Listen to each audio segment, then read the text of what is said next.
हुकूमत इतनी बौखलाहट का शिकार क्यों है? किसान हैं तो वो बेहाल हैं, पूरे 22 करोड़ आवाम पर हमला कर दिया है। नून लीग हुकूमत छोड़ के गई थी 2018 में, वो भी दिवालिया होने वाली है। एंजेलिना जोली पाकिस्तान आ गई है। मच्छर काटता नहीं, स्टिंग करता है। कॉम्बिनेशन लगता है बन नहीं पा रहा, लेकिन ये कोई एक्सक्यूज नहीं है। मैंने इसको एक रक्षा लिया, रक्षा लेके उसकी कटिंग की टोटल मैंने अपने हाथ से हैंडमेड की। अगर आज इलेक्शन हो या 6 महीने बाद इलेक्शन हो, खान साहब ही जीतेगा।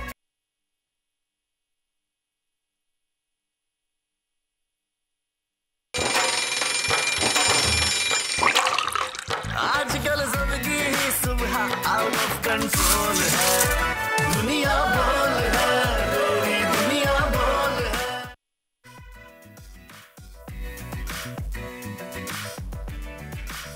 बिस्मिल्लाहिर्रहमानिर्रहीम, अस्सलाम वालेकुम Pakistan and a very good morning to all of you. उम्मीद करते हैं कि आप सब खैरियत से होंगे और सेहतमंद होंगे। अल्लाह ताला आप सबको अपने हिफ्ज़ अमान में रखे, बल्कि हमें भी अपने हिफ्ज़ अमान में रखे, आमीन। वैसे अगर बात की जाए तो आज सुबह हम कह तो रहेंगे गुड मॉर्निंग, लेकिन क्योंकि हम हमेशा कहते हैं कि नाउमीदी कुफ्र है और हर एक नई सुबह एक नई उम्मीद की किरण लेके आती है। लेकिन अगर हम बात करें कल की रात की, तो कल की रात हम पर बड़ी भारी रही है। पहले तो कौमी टीम जो है वो इंग्लैंड से हार गई, उसका गम एक हम भुला नहीं पाए थे। जो बहुत ही बदतरीन परफॉर्मेंस हमें देखने को मिली, एक तो हमारा दिल उस पर बहुत ज़्यादा उदास था। खैर इस पर हम तफसीली बात करेंगे अपने आगे स्पोर्ट्स सेगमेंट में। लेकिन उसके बाद रात गए हुकूमत ने हम पर एक और बम फाड़ दिया। और हुकूमत क्या बम फाड़ती है आधी रात को, ये तब हमें किसी बच्चे से ही पूछेंगे तो शायद वो बता देगा आपको कि जी एक और पेट्रोल बम फाड़ दिया है हुकूमत ने हम पे, और पेट्रोल की कीमत में दोबारा इजाफा कर दिया है। तकरीबन 1.5 रुपये तक पेट्रोल रात गए कल महंगा कर दिया गया है। और अब इस महंगाई के ख़िलाफ़ हमारी बस हो चुकी है, थक गए हैं बोल बोल के, चिल्ला चिल्ला के। हम सब परेशान होकर बेहाल हो गए हैं क्योंकि हुकूमत को हम पर रहम ही नहीं आ रहा। लेकिन इसके ख़िलाफ़ अब किसान की बस हो गई और किसान जाग गया है। इस्लामाबाद की जानिब किसानों ने मार्च का ऐलान कर दिया है और पाकिस्तान तहरीक इंसाफ ने भी इस धरने की हिमायत कर दी है। तो मुख्तसरन अगर हम बात करें तो ये कहना गलत नहीं हो गया कि जाग गया है किसान, आ रहा है कप्तान और तैयार रहे पाकिस्तान।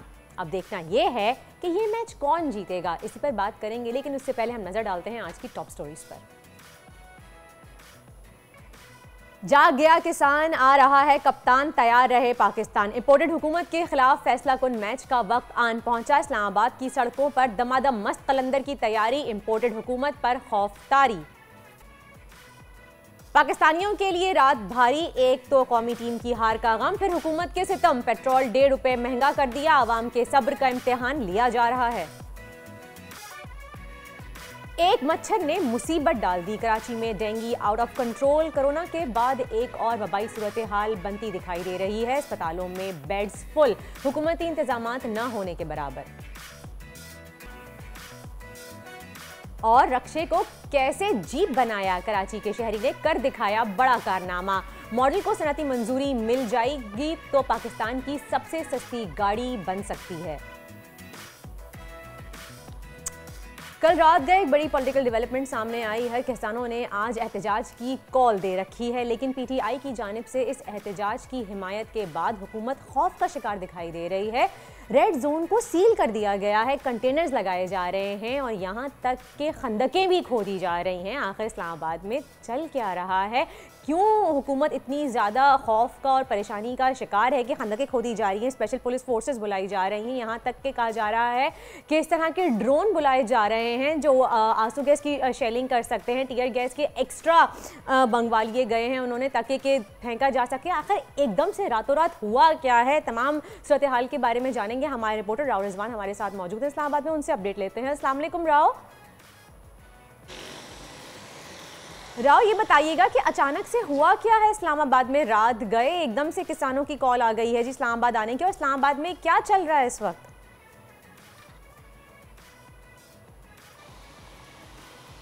जी, किसानों की कॉल रात गए नहीं आई। किसानों ने पहले से ही जो है हुकूमत के साथ उनके मुज़ाकरात हुए थे, लेकिन हुकूमत ने अपने वादे वफा नहीं किए, जिसके बाद जो है किसानों ने दोबारा एहतजाज की कॉल दी और आज जो है वो यहाँ पर इस्लामाबाद के डी चौक में वो एहतजाज के लिए आना चाह रहे थे। लेकिन रात गए जो हुकूमत ने जो है ओछे हथकंडे आजमाना शुरू कर दिए। उसने डी चौक के आने वाले तमाम रस्तों को जो है वो सील करना शुरू कर दिया।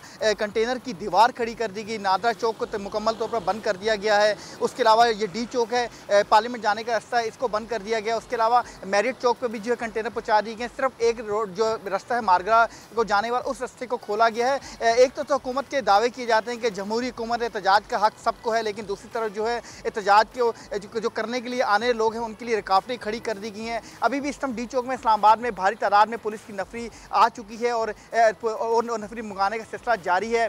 गुज़श्ता रोज़ भी इस्लामाबाद में जो है FC की एक बड़ी तादाद FC को जो है तलब कर लिया गया। उसके अलावा मरास्ते जारी की गए। पंजाब पुलिस से भी इमदाद तलब की गई। उसके अलावा खैबर पख्तूनख्वा पुलिस को भी तलब किया गया। सिंध पुलिस से भी जो है जो मरास्ता तय किया गया कि सिंध और आज़ाद कश्मीर से भी पुलिस को बुलाया जाएगा। दूसरी तरफ जो है PTI की गवर्नमेंट ने PTI की जो जमात है उसने भी किसानों के साथ जो है भरपूर यकजहती का इजहार किया है। अभी PTI ने भी जो है अपने एहतजाज की कॉल नहीं दी है। कप्तान की कॉल का इंतज़ार है PTI के वर्कर को, लेकिन उससे पहले ही जो है हुकूमत बड़ी बुखलाहट का शिकार है। हुकूमत ने जो है तमाम इस्लामाबाद के जो दाखिली रास्ते हैं वहाँ पर भी सिक्योरिटी सख्त कर दी है। चेकिंग के बाद लोगों को आने दिया जा रहा है। इस्लामाबाद के जो रेड जोन का इलाका है इसको तमाम तौर पर मुकम्मल तौर पर सील कर दिया गया, बंद कर दिया गया है। अगर मेरे कैमरामैन आपको दिखाए तो कंटेनर की एक दीवार बना दी गई है। इसके पीछे भी कंटेनर रख दिए गए हैं और कंटेनरों में जो है कंटेनर लोगों का मौजूद है। रात गए जो इस्लामाबाद में जो है सड़कों पर गाड़ियाँ कम दिखाई दे रही, जबकि कंटेनर ही कंटेनर नज़र आ रहे थे। बड़े बड़े कंटेनर आए और रेड जोन के इलाके को सील करने का सिलसिला शुरू हो चुका है। ज़राए का ये भी कहना है कि शायद जो है हुकूमत जो है अभी और मज़ीद इससे ज़्यादा सख्त इक़दाम करेगी। पकड़ दकड़ का क्रैकडाउन का सिलसिला भी शुरू हो जाएगा, क्योंकि हुकूमत जो है वो किसी तरह भी जो है हुकूमत का यही कहना है कि हाथों से सख्त तरीके से जो है PTI के लोगों से निपटा हमारे साथ रहिएगा। सिद्दीक जान भी हमारे साथ मौजूद है, इस्लामाबाद से हमारे ब्यूरो चीफ हैं। जी अस्सलाम वालेकुम सिद्दीक, ये बताइएगा कि क्या कहेंगे, हुकूमत आखिर करना क्या चाह रही है? अगर किसान एक एहतजाज रिकॉर्ड करवाने अपना आ रहे हैं इस्लामाबाद, जो कि उनकी बातचीत नहीं बन पाई हुकूमत से, उनके एतराज़ात थे या जो डिमांड कर रहे थे वो नहीं पूरी कर पाए, तो हुकूमत इतनी बौखलाहट का शिकार क्यों है? खंदकें खोदना, एक्स्ट्रा पुलिस फोर्सेस बुलाना, कंटेनर की दीवारें खड़ी कर देना। एक तरफ आप कहते हैं कि जी जमहूरी मुल्क है, आपको अपना राइट है पूरा एहतजाज रिकॉर्ड कराने का, लेकिन फिर इस तरह का लाहेमल इख्तियार करना, क्या कहेंगे इस बारे में? हुकूमत की बौखलाहट तो आपने रात 2 बजे भी देख ली थी। रात 2 से 2:15 बजे के दरमियान जो है वो एक नोटिफिकेशन निकाल दिया कि पेट्रोलियम प्राइसेस बढ़ा दी गई। तो इससे बड़ा इनकी बौखलाहट का क्या सबूत हो सकता है? और अभी भी इन्होंने किसानों के एहतजाज की वजह से, मुलाजमीन के एहतजाज की वजह से यहाँ पे CDA के कुछ जो है वो वर्कर्स को निकाल दिया गया। किसान हैं तो वो बेहाल हैं। ये तो किसानों का एहतजाज बहाना है, मुलाजमीन का एहतजाज बहाना है। असल में तो इनको ये खौफ ये है कि जिस तरह से इन्होंने महंगाई कर दिया है, तबाही और बर्बादी कर दिया है, तो लोग अब इनके ऐवान पर अब वाकई सूरत हाल हमें खुदा न खास्ता उसी श्रीलंका की तरफ जाती हुई नजर आ रही है। जो ये मुल्क के साथ कर रहे हैं, जो इस बिजली के बिल आए हैं, जो पेट्रोलियम प्राइसेस, पूरी दुनिया में पेट्रोल की प्राइसेस नीचे आई हैं, अभी मार्केट में नीचे आई हैं, यहाँ पे इन्होंने बढ़ा दी है। तो पूरी दुनिया में आई है पाकिस्तान को छोड़ के। बिल्कुल, और ये तो आवाम के सब्र का पैमाना जो है उसका इम्तिहान ले रहे हैं और वो लिबरेज हो चुका है ऑलरेडी। जो लोगों के बिजली के बिल आए, फिर ऊपर से इन्होंने जो ड्रामा किया कि बिजली के बिलों के ऊपर हमने रिलीफ दे दी, ये सारी चीजें की। अब ये जो कंटेनर लगा रहे हैं हर तरफ, ये बहाना तो यही है कि किसानों का एहतजाज है, लेकिन ये अब इसको मुकम्मल तौर है कि लोग अब तमाम जो मुतासरीन हैं इस हुकूमत के, वो रेड जोन का रुख करेंगे, तहरीक इंसाफ भी, क्योंकि इन 8-10 दिनों में खौफ है इनको कि वो इस्लामाबाद आने का ऐलान कर सकते हैं। तो अब ये मुस्तकिल तौर पर ये रास्ते बंद रखेंगे। इतने ये खौफ का शिकार रहे हैं, इतना ये बुखलाहट का शिकार। एक बताइएगा मुझे, आपको नहीं लग रहा कि जिस तरह की हुकूमत ये खंदकें खोद रही है, ऐसा तो कुछ नहीं कि खुदा ना खास्ता कोई जंग की तैयारी की जा रही है, लेकिन उनकी तैयारी से ऐसा लग रहा है कि वो किसी जंग की तैयारी कर रहे हैं कि किसानों की आड़ में ये क्या खेल खेलना चाह रहे हैं, क्या शक्ल देना चाह रहे हैं इस एहतजाज को? लेकिन जब कोई भी हमला करता है किसी पर हमला करता है तो वो ज़ाहिर है जवाबी रिएक्शन के लिए भी तैयार रहता है। तो जिस तरह से ये आवाम पर हमला कर रहे हैं, जिस तरह से इन्होंने पूरे 22 करोड़ आवाम पर हमला कर दिया है, तो ये जो है इसलिए तैयारी कर रहे हैं कि आवाम अगर रिएक्ट करेंगे तो हम अपने आप को बचा लें। अब मुझे बताएं कि जो इन्होंने सूरत हाल कर दी है और जिस तरह ये मुल्क को लेकर जा रहे हैं, तो ज़ाहिर है लोग अब रेड जोन के रुख करेंगे। जो जो मुतासरीन है हुकूमत के, जिन जो खुदकुशियों पर मजबूर है, वो फिर इन ऐवानों के सामने ही आएंगे। इसलिए ये सारा कुछ कर रहे हैं। और अगर क्या किसान इस मुल्क के शहरी नहीं है? क्या हम उनकी मेहनत मजदूरी, उनकी खून पसीने की मेहनत की वजह से हम सब लोग, हमें खाने पीने की चीजें नहीं मिलती? अगर उनके कुछ मुतालबात हैं तो हुकूमत को तो वेलकम कहना चाहिए था उनको। आप ऐसे जैसे को पता नहीं खुदा न खास्ता कोई मुल्क के दुश्मन यहाँ पे आ रहे हैं। किसानों की वजह से पाकिस्तान खुशहाल है, उनकी वजह से गजाई किल्लत से हम बच जाते हैं। अब किसानों की वजह से हम गजाई किल्लत का शिकार होने जा रहे हैं। जो पेट्रोल सही, ठीक, बहुत बहुत शुक्रिया सिद्दीक जान और रिजवान हमारे साथ मौजूद थे। हमारे सिद्दीक जान हमारे ब्यूरो हेड थे इस्लामाबाद से, हमें अपडेट कर रहे थे। Thank you so much. लेकिन बात असल में ये है कि ठीक है, अगर किसान अपना एहतजाज रिकॉर्ड करवाना आना चाहते हैं, उनके मुतालबात मंजूर नहीं किए गए हुकूमत की जानिब से, तो इस तरह के हथकंडे अख्तियार करना कि आप एक अनारकी की सूरत खुद फैला रही है, हुकूमत खुद अपनी जानिब से एक परेशानी का बाइस बन रही है आवाम के लिए, आवाम की आवाज़ नहीं सुन रही है, तो ये तो गलत बात है। तो फिर ज़्यादती है कि एक तो आप पे जुल्म किया जाए, उसके खिलाफ आप आवाज़ भी नहीं उठा सकते। अगर आवाज़ आप उठाएंगे तो आपके साथ बुरा सलूक किया जाएगा, पकड़ धकड़ होगी, क्रैकडाउन होगा। ये तो खैर बहुत ज़्यादा ज़्यादती की बात है। अगर आगे बढ़ते हैं, क्योंकि एक और ज़्यादती हमारे ऊपर कल रात को की गई, जैसे कि मैं जिक्र कर रही थी कि हुकूमत ने रात के अंधेरे में दोबारा से पेट्रोलियम मसनूआत की कीमतों में इजाफा करके पेट्रोल पंप गिरा दिया है हमारे ऊपर, एक और बम मार दिया है हम पे। मुल्क के दीगर शहरों की तरह लाहौर के शहरी भी बहुत ज़्यादा परेशान दिखाई दे रहे हैं। और मज़ीद इस हवाले से हम लाहौर से अपने नुमाइंदे खुर्रम मलिक हमारे साथ हैं, उनसे बात करेंगे और जानेंगे कि इस वक्त लाहौर में लोगों का क्या कहना है पेट्रोल की कीमतों में इजाफे से। जी मलिक बताइएगा। अच्छा, बिल्कुल हुकूमत की जानिब से रात के अंधेरे में जो है पेट्रोल महंगा करके हुकूमत की जानिब से आवाम पर जो है पेट्रोल बम जो है वो गिराया गया था, जिसकी वजह से शहरी जो है वो पहली महंगाई से जो है वो सताए हुए दिखाई दे रहे थे कि हुकूमत की जानिब से रात को एक और जो है वो पेट्रोल बम गिरा दिया गया है। जबकि आपको बताएं कि पेट्रोल की कीमत में ₹1.45 जो है वो इजाफा किया गया। पेट्रोल की नई कीमत जो है ₹237.43 जो है मुकर्रर की गई है। इस वक्त शहरियों का शदीद रद्द-ए-अमल जो है वो सामने आ रहा है।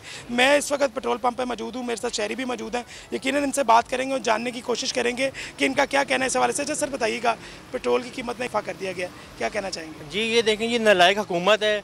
रात के अंधेरी में इन्होंने जी पेट्रोल की कीमत बढ़ा दी गई है। अब हम सुकून से सोएं या यहाँ पे इनके मसले मसाइल देखें।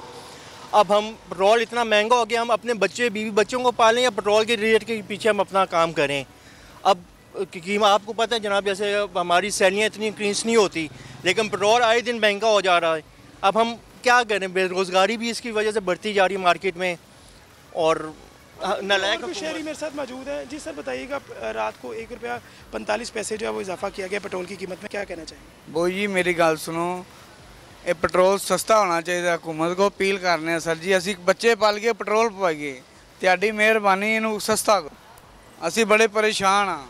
हाँ जी बिल्कुल, शहरी जो है वो काफ़ी परेशान दिखाई दे रहे हैं और शहरी जो है वो हुकूमत से इल्तिजा ही कर रहे हैं कि पेट्रोल की कीमत जो है फिलफोर जो है उसमें कमी की जाए, क्योंकि रात के अंधेरे में पेट्रोल की कीमत में जो है एकदम इजाफा किया गया है। और हमने देखा है कि हम जब पेट्रोल पंप पर आए तो यहाँ पर शहरी और जो पेट्रोल पंप के मुलाजमीन हैं वो आपस में बहस और तकरार भी कर रहे थे कि पेट्रोल रात को जो है उसकी कीमत कुछ और थी और अब तुमने पेट्रोल क्यों महंगा किया है। बहुत बहुत शुक्रिया। हमारे नुमाइंदे लाहौर मौजूद थे, बराह रास्त हमें आगाह कर रहे थे। उन्होंने लोगों की व्यू से भी हमें आगाह किया कि आवाम कितनी परेशान है, लोग बहुत ज़्यादा परेशान हैं। सैलरीज में इतना इजाफा नहीं होता है, लेकिन पेट्रोल की कीमतों में आए दिन इजाफा हो जाता है। इस बारे में मजीद बात करेंगे। हमारे साथ मौजूद हैं शानदाना गुलजार, रुकन असम्बली पाकिस्तान तहरीक इंसाफ हमारे साथ हैं, उनको वेलकम कहेंगे अपने शो में। अस्सलाम वालेकुम एंड वेलकम टू दुनिया बोल है। शानदाना साहब ये बताइएगा कि आप क्या कहेंगे, पहले तो पेट्रोल की बात करेंगे, जिस तरह से रात की तारीकी में ये हुकूमत आए दिन पेट्रोल की कीमतों में इजाफा कर देती है, तो क्या अब एक आम आवाम सुकून से सो भी नहीं सकती? हमें ये डर लगा रहेगा कि सुबह उठेंगे एक नया धचका मिलेगा हम लोगों को। शुक्रिया जी। देखें, आई थिंक सबसे पहले मुझे और आप जैसे लोगों को तो अल्लाह का शुक्र करना चाहिए कि हम सिंध या बलूचिस्तान में इस वक्त नहीं है, वरना वहाँ जो लोग सुबह उठे, ना बच्चे थे, ना घर थे, ना खाना था, और कुछ इलाकों में तो कपड़े भी नहीं हैं। लोग अपने बच्चियों को जो होते हैं ये देहात में जो रस्सी वाले पलंग होते हैं उनके नीचे छुपा के बिठाया हुआ है प्लास्टिक से। सो पहले तो हमें आई थिंक अल्लाह का बहुत शुक्र अदा करना चाहिए। इस हुकूमत की जो नाअहलियाँ हैं, इनकी जो कमज़ोरियाँ हैं, ये कभी सामने ना आती अगर ये वोट ऑफ नो कॉन्फिडेंस ये लोग ना करते, क्योंकि इनका तो यही था ना कि महंगाई मुकाओ मार्च। इनको तो पूरा जो 3 साल बयाने थे मीडिया समेत कि ये जो एक्सपीरियंस्ड, ये एजुकेटेड, ये पुरानी टीम आई और ये पाकिस्तान को संभाल देगी।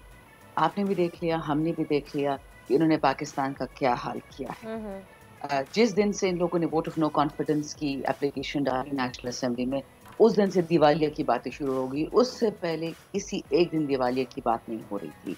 हाँ, जो मईशत छोड़ के गए थे उसका ऐलान तो ब्लूमबर्ग ने, न्यूयॉर्क टाइम्स ने, बाकी सब बड़े बड़े अखबारों ने किया था कि जो नून लीग हुकूमत छोड़ के गई थी 2018 में, वो भी दिवालिया होने वाली है। तो मैंने एक चीज़ सीखी है as a student of economy, politician मैं ना भी हूँ, मैं पाकिस्तानी कंज्यूमर तो हूँ, जब इनको हुकूमत हाथ में देते हैं ये तबाही फेरते हैं। अब ये कहना कि ये इनएक्सपीरियंस्ड हैं या ये बच्चे हैं, इनको नहीं पता, अब मैं उस एक्सपीरियंस उससे हट गई हूँ। पहले मैं समझती थी वाकई ये माजरत के साथ अनपढ़ लोग हैं और उनको मुल्क संभालना नहीं आता।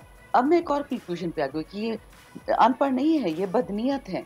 ये पहले अपने आप को संभालते हैं, अपने बिजनेसेस को संभालते हैं, अपने अनारों को संभालते हैं, अपने पैसे को संभालते हैं, अपने बच्चों को सोलर पावर के कॉन्ट्रैक्ट्स देते हैं, और फिर ये लोग देखते हैं कि अच्छा अब मुल्क का क्या करना था। तब तक मुल्क डूब गया होता है। इन दिस पर्टिकुलर टाइम तो लिटरली आपका मुल्क डूब गया है। सही। तो ये रात के अंधेरे में करे, दिन में करे, it comes to the same. सही कह रही हैं। अच्छा चंदाना साहब, ये बताइएगा कि किसान एहतजाज के लिए इस्लामाबाद की तरफ आ रहे हैं और पाकिस्तान तहरीक-ए-इंसाफ ने इसकी सपोर्ट करने की जो है वो ऐलान कर दिया है, तो आप लोगों का क्या प्लान है फर्दर कि जो सपोर्ट करेंगे तो किस तरह से की सूरत हाल तो बहुत बिगड़ती हुई नज़र आ रही है इस्लामाबाद में हमें। पाकिस्तान तहरीक-ए-इंसाफ ने सपोर्ट किया है, तो जो देख रहे हैं जो डी चौक को ब्लॉक किया जा रहा है, रेड जोन को सील किया जा रहा है, पुलिस की भाई नफरी बुलाई जा रही है, क्रैकडाउन किए जा रहे हैं, खंदकें खोदी जा रही हैं, तो ये किस तरफ लेके जाया जा रहा है इस एहतजाज को? अगर आप इजाज़त दें मैं आपको इसकी ब्रीफ बैकग्राउंड बताऊंगी 30 सेकंड्स में, फिर आपको मैं जवाब दूंगी। अगर आपको याद है, आज से 2 साल पहले हमारी बम्पर क्रॉप्स, हमारे जितना भी एग्रीकल्चर का था, डिस्पाइट ये कि हमें लोकस्ट्स, ये जो सुंडी होती है बड़ी वाली, उसका झुंड आया था ईस्ट अफ्रीका से, तबाही फिर की थी एग्रीकल्चर में। खाना पाकिस्तान में ना एकदम महंगा हुआ था ना कम पड़ा था। उन मुश्किल हालातों में से फ़खर इमाम साहब, असद कैसर साहब, प्राइम मिनिस्टर, ये सब एग्रीकल्चर पे जब काम कर रहे थे, उन्होंने इसको संभाल लिया था। और अभी अभी मैं कराची से होकर आई थी, मैं एक बहुत बड़े CEO से मिल के आई। उन्होंने बताया कि एक पर्टिकुलर कंपनी है पाकिस्तान में जो ऑटोमोबाइल्स बनाती है, उन्होंने 4 अरब रुपए वापस किए बयानिया जो हम देते हैं, क्योंकि फार्मर्स के हाथ में पहली दफ़ा किसानों के हाथ में इतना पैसा आ गया था उन 2 सालों में, उनको हम मार्केट रेट्स दे रहे थे। और आपको शायद अभी तो मैं कह सकती हूँ, उस टाइम तो मैं कह भी नहीं सकती, हमारी काबीना में इस पर ठीक ठाक लड़ाइयाँ होती थी। जो अर्बनाइज्ड जो शहरों वाले लोग हैं वो लड़ते थे कि जो हमें अभी भी आलमी महंगाई थी कोविड की वजह से, आलमी महंगाई के बावजूद हमें सस्ता खाना चाहिए शहरों में। और खान साहब की लड़ाई होती थी कि जो काश्तकार, जो किसान महंगा खाना प्रोड्यूस करता है, हम शहर वालों को कैसे सस्ता खाना, उनको उनका हक नहीं बनता। तो ये पहली दफा पाकिस्तान की हिस्ट्री में हुआ था कि कुछ उनके हाथ में आया था। सही। अब आपने देख लिया कि उनके साथ जो हो रहा है वो अब ये बर्दाश्त करने को तैयार नहीं है। हम जिस टाइम में आए थे, मैं आपको बता सकती हूँ कि सिंध में जो पीपल्स पार्टी के साथ था, पीटीआई के साथ था भी नहीं। 6 रुपए का टमाटर बेचारों से खरीदते थे आड़ती जो थे मिडल मैन, और उनको फेंक देते थे ये लोग वापस अपने फील्ड्स में, और ट्रैक्टर्स उस पर चलाते थे, क्योंकि मार्केट में वो 100 रुपए का मिल रहा होता था। पाकिस्तान में सिस्टम यही है कि गरीब को मजीद गरीब करो, अमीर को मजीद अमीर करो, और मिडिल क्लास को स्क्वीज करो। तो ये अभी जो लोग निकल रहे हैं, ये उनको एक रिकग्निशन आ गई है, ये पाकिस्तान के गुलाम नहीं है। अगर कोविड में 2 लोगों ने पाकिस्तान को या दुनिया को जिंदा रखा था, वो आपका किसान था या आपका डॉक्टर था या मेडिकल टेक्नीशियन था, तो उनको अभी अपनी इंपॉर्टेंस का पता चल गया। याद रखिए, आप तब एहतजाज करेंगे जब आपको अपनी अहमियत का पता होगा कि मैं किस चीज के काबिल हूँ। और ये जो रोक रहे हैं उसको, ये वही लोग हैं। आपको याद है कि जब कसूर में यही आदमी इंटीरियर मिनिस्टर, लॉ मिनिस्टर था, और कसूर में बच्चों के साथ जिनसी ज्यादती हुई थी, उनकी फिल्में बनी थी, बिकी थी, तो उन्होंने आके कहा कि नहीं जी, ये तो घरेलू मामला है। घरेलू मामला। आप जब किसान निकल रहा है, कह रहा है कि आपने मुझे तबाह कर दिया है, तो जी हम तो निकाल रहे हैं इनके खिलाफ, अब टैंक ही निकाल लें, एयरफोर्स की जहाज निकाल लें, आपके पास रह क्या गया है? यही करना है ना। 25 मई को तो रेंजर्स से गोलियां चलवा दी थी, पुलिस से गोलियां चलवा दी थी। अब यही हो गया कि ये लोग अफवाज पाकिस्तान को अपने किसान के सामने ले आएंगे। क्या इनका ख्याल है कि अफवाज पाकिस्तान अपने किसानों पे करेंगी फायर? क्योंकि पुलिस से तब कोई डरता नहीं। लेकिन चंदाना साहब, आपको नहीं लग रहा कि ये इस सिचुएशन का फ़ायदा उठा के कोई और एक शक्ल दी जा रही है इस एहतजाज को? क्योंकि एहतजाज तो पूरा मन एहतजाज है, और एक किसान, एक शहरी अपनी हुकूमत से डिमांड कर रहा है, अपने मुतालबात सामने रख रहा है, तो इसको शक्ल क्या दी जा रही है? अनारकी फैलाई जा रही है खुद से, या पाकिस्तान तहरीक-ए-इंसाफ इसके साथ इन्वॉल्व है, उनको सपोर्ट कर रही है किसानों को, तो इस वजह से इतना ज़्यादा एक इस तरह का माहौल क्रिएट किया जा रहा है? देखिए, पाकिस्तान तहरीक-ए-इंसाफ के टाइम में 3.5 साल असेंबली के बाहर हर रोज किसी न किसी किस्म का प्रोटेस्ट होता था, चाहे स्टाफ का होता था, चाहे टीचर्स का होता था, चाहे नर्सेस का होता था, सिवाय एक दफा के जब ये लबैक वाले आए थे और उन्होंने पुलिस पे हाथ उठाया था और 6 पुलिस एहलकार मारे गए थे। उसके अलावा कभी भी आपने वायलेंस नहीं देखी होगी। लोगों को हक है, अगर एक बंदा पाकिस्तान में टैक्स देता है, आपने देखा होगा, अब जब ये छोटी सी पुड़ी भी लेती है ना हाथ में, जिसमें सर्फ होता है या शैम्पू होता है या किसी और किस्म की घरेलू चीज होती है, उस पर भी टैक्स दे रहे होते हैं। तो जो बंदा टैक्स देता है उसको फुल प्रोटेस्ट का हक है और उसको कोई रोक नहीं सकता जब आइन ने इजाजत दी है। अब मुसीबत ये कि जब से इम्पोर्टेड हुकूमत आई है, इन्होंने आइन की हर शिक तोड़ी है, आइन का हर रूट तोड़ी है, आइन की कमर तोड़ी है। ऊपर से सिविलियन डेमोक्रेसी है, लेकिन ये काम सारे वो करते जो इलेक्टेड टायरेंट्स करते हैं। तो इलेक्टेड भी नहीं है तो सिलेक्टेड है, पता नहीं किसने इनको सेलेक्ट किया। सही। अच्छा चंदना साहिबा, हमने देखा था भारत में किसानों का एक एहतजाज हुआ था, दिल्ली में जिस तरह का एहतजाज हुआ था, क्या पाकिस्तान में भी हमें उस तरह का एहतजाज देखने को मिलेगा? सेम उसी नौयत का होगा? देखें जी, जो दिल्ली में हुआ था, जो पंजाब के किसानों ने किया था, वो बहुत ऑर्गेनाइज्ड है। उनके पास ठीक ठाक पैसा था, उनके पास ठीक ठाक इंटरनेशनल सपोर्ट भी थी। तो आपको पता है कि जो इंदिरा गांधी साहिबा के टाइम में 2 दफा सिखों पे अटैक्स हुए, बहुत सारे लोग डायस्पोरा में बैठ के चले गए, तो वो अब काफी सपोर्ट करते हैं। हमारा तो ऐसा नहीं है, हमारा तो बेचारा किसान कहाँ जाए, उसके पास तो ना पासपोर्ट है। आपको पता है कि मीडियन इनकम, जो औसतन इनकम होती है रेगुलर किसान की पाकिस्तान में, साल की 30 से 60 हज़ार रुपए होती है। और यहाँ पर जो प्राइम मिनिस्टर बनने के ख्वाब देख रही है वो 1.5 लाख का जूता पहनती है, वो जो दूसरा ख्वाब देख रहा है वो 1.5 लाख का जूता पहनता है। तो मतलब अल्लाह माफी दे, पता नहीं किस किस्म का पाकिस्तान बनाने चले हैं। लोग खाना नहीं खा सकते और ये लोग अब क्या मैं बताऊँ उनके लाइफस्टाइल्स और उनके नशों का। सही। अच्छा शन्नाज साहब, फिलहाल ये बताइएगा कि आप लोगों ने भी आगे जाके लॉन्ग मार्च का ऐलान किया है कि आप लोग भी आई थिंक कनेक्शन हम कनेक्टेड हैं। शन्नाज साहब, आपको आवाज़ आ रही है? जी बिल्कुल, आप सुन सकते हैं जी।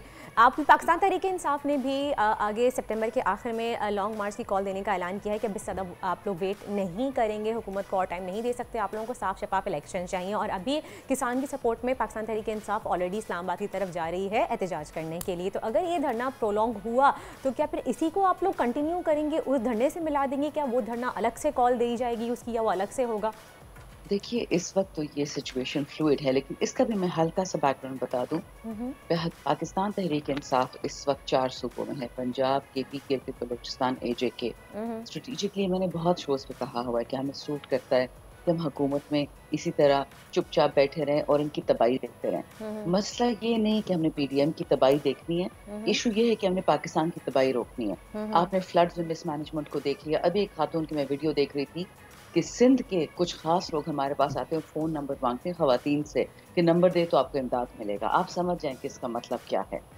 जो इस वक्त पाकिस्तान में बर्बादी हो रही है, क्या इमरान खान जो खुद मालदार आदमी है, उसके बच्चे बाहर सेटल हैं, उसको क्या मसला है कि उस मुल्क में बैठे हुए बाकी जो हमारे हैं जो लंदन भाग जाते हैं, उनके बरक्स खान साहब के लिए तो आसान है बाहर कि सब कुछ छोड़ छाड़ के चले जाएं, उनको ज़रूरत क्या है इस मुल्क में रहने की। सही बात है। इशू ये है, इसलिए ये लोग प्रोटेस्ट कर रहे हैं कि कब तक ये चलेगा। 75 साल में पाकिस्तान में कोई तब्दीली नहीं आई है। कोरिया हमसे आगे निकल गया, मलेशिया हमसे आगे निकल गया, वियतनाम जिसको अमेरिका ने तबाह कर दिया था जंग के बाद, वो हमसे आगे निकल गया। तो पाकिस्तानी कब तक पिसेगा?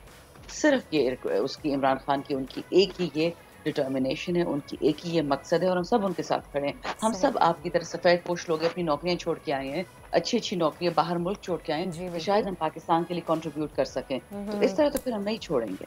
सही, बहुत बहुत शुक्रिया। चंदना गुलजार साहिबा हमारे साथ मौजूद थी, काफ़ी अच्छी बात उन्होंने कही और बिल्कुल सही कहा। लोग ऐसे वाइट कॉलर जॉब अपनी छोड़ के आए हैं सिर्फ पाकिस्तान के लिए, अमेरिका में मुकीम थे, कनाडा में मुकीम थे, बाहर ममालिक में एक सुकून की ज़िंदगी गुजारे थे, लेकिन वो सब कुछ छोड़ छाड़ के अगर पाकिस्तान में आए हैं और इन मुश्किलात का सामना कर रहे हैं तो सिर्फ इसी वजह से कि हम अपने मुल्क को संवार सकें। हमारे मुल्क में 75 साल से वो चेंजेस नहीं आई हैं, जिससे मैं कहूँगी महंगाई की चक्की में या करप्शन की चक्की में हमारा मुल्क पिस रहा है, उसको ठीक किया जा सके। हम सबकी मेहनत है, कोशिशें हैं और इसमें सिर्फ हमने एक ही लीडर चूज़ किया है, हमारी आवाम ने, जो देखना चाहती है कि चेंजेस कुछ आ सकें। खैर मज़ीद हम गुफ्तगू जारी रखेंगे अपने शो में, लेकिन इस वक्त एक ब्रेक का वक्त हुआ है, ब्रेक की जानिब बढ़ते मिलते हैं आपसे एक ब्रेक के बाद। Stay with us.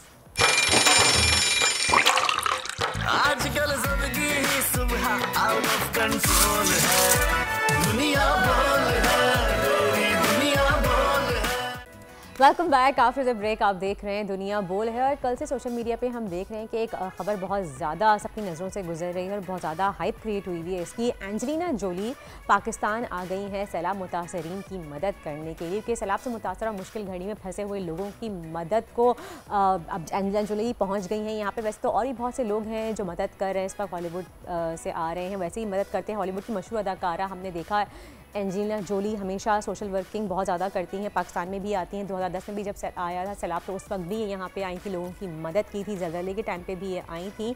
इस वक्त वो दादू में कल पहुँची हैं और वहाँ पे जो तहसील के गिर्द इलाके हैं वहाँ पे उसका जायज़ा लिया जा रहा है। हम मज़ीद डिटेल जानेंगे कि इस वक्त उनका प्लान क्या है, क्या वर्किंग कर रही हैं वो, इस पर हमारे नुमाइंदे हमारे साथ हैं। शहजाद अली सुमरो दादू से हमें ज्वाइन कर रहे हैं। जी शहजाद अली, आप ये बताइएगा कि इस वक्त फ़िलहाल क्या प्लानिंग चल रही है एंजेलिना की, क्या कोई उनका कोई लेआउट बना हुआ है या फंड रेजिंग होगी अभी, अब कुछ इमदाद साथ लेके आई हैं, डिटेल्स क्या है इस वक्त? हॉलीवुड की एंजेलिना जोली पहुंची। आई थिंक कुछ कनेक्शन का इशू है, मुझे शहजाद की आवाज़ क्लियर नहीं सुनाई दे।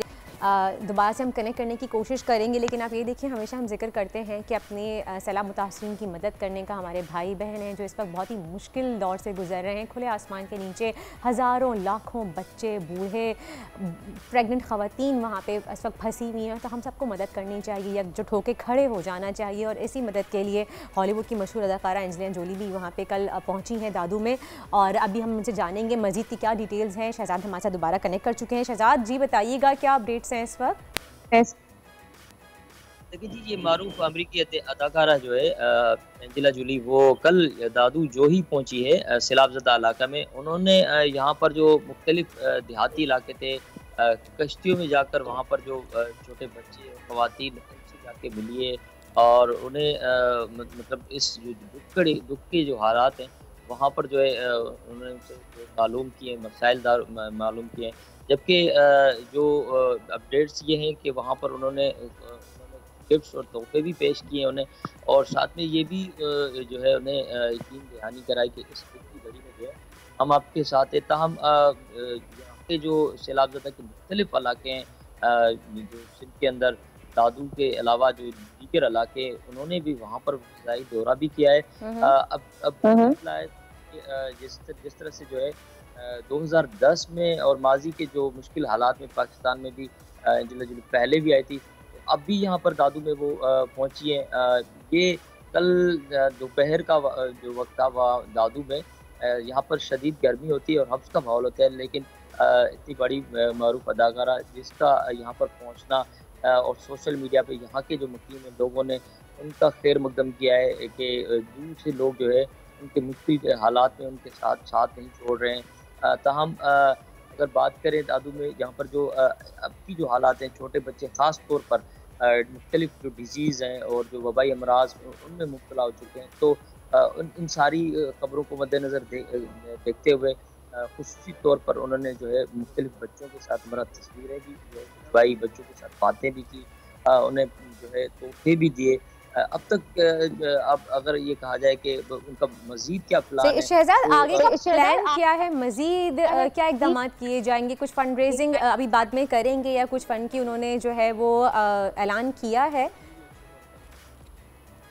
वो जिस माजी में पहले भी उन्होंने जो है इस तरह से जो वो किए हुए हैं, तो अब वो उनका लायामल है। और जो कंसल्ट जो हमारी पाकिस्तान गवर्नमेंट्स के जो उनके साथ जो नुमाइंदे थे, तो अब तक ये चीज़ जो है आर्जी तौर पर मीडिया के सामने तो उन्होंने नहीं लाई, लेकिन ये मुतवक्का है कि वो यहाँ पर जो जैसे माजी में उन्होंने जिसे फंड रेजिंग किए, तो इस तरह से जो है मुमकिन है कि वो इस मुश्किल की घड़ी में जो है सैलाबज़दान का साथ नहीं छोड़ेंगी और उनकी बहाली के लिए उनके साथ नहीं। सही, कुछ सीनियर ऑफिशियल से कुछ मुलाकात वगैरह हुई है उनकी?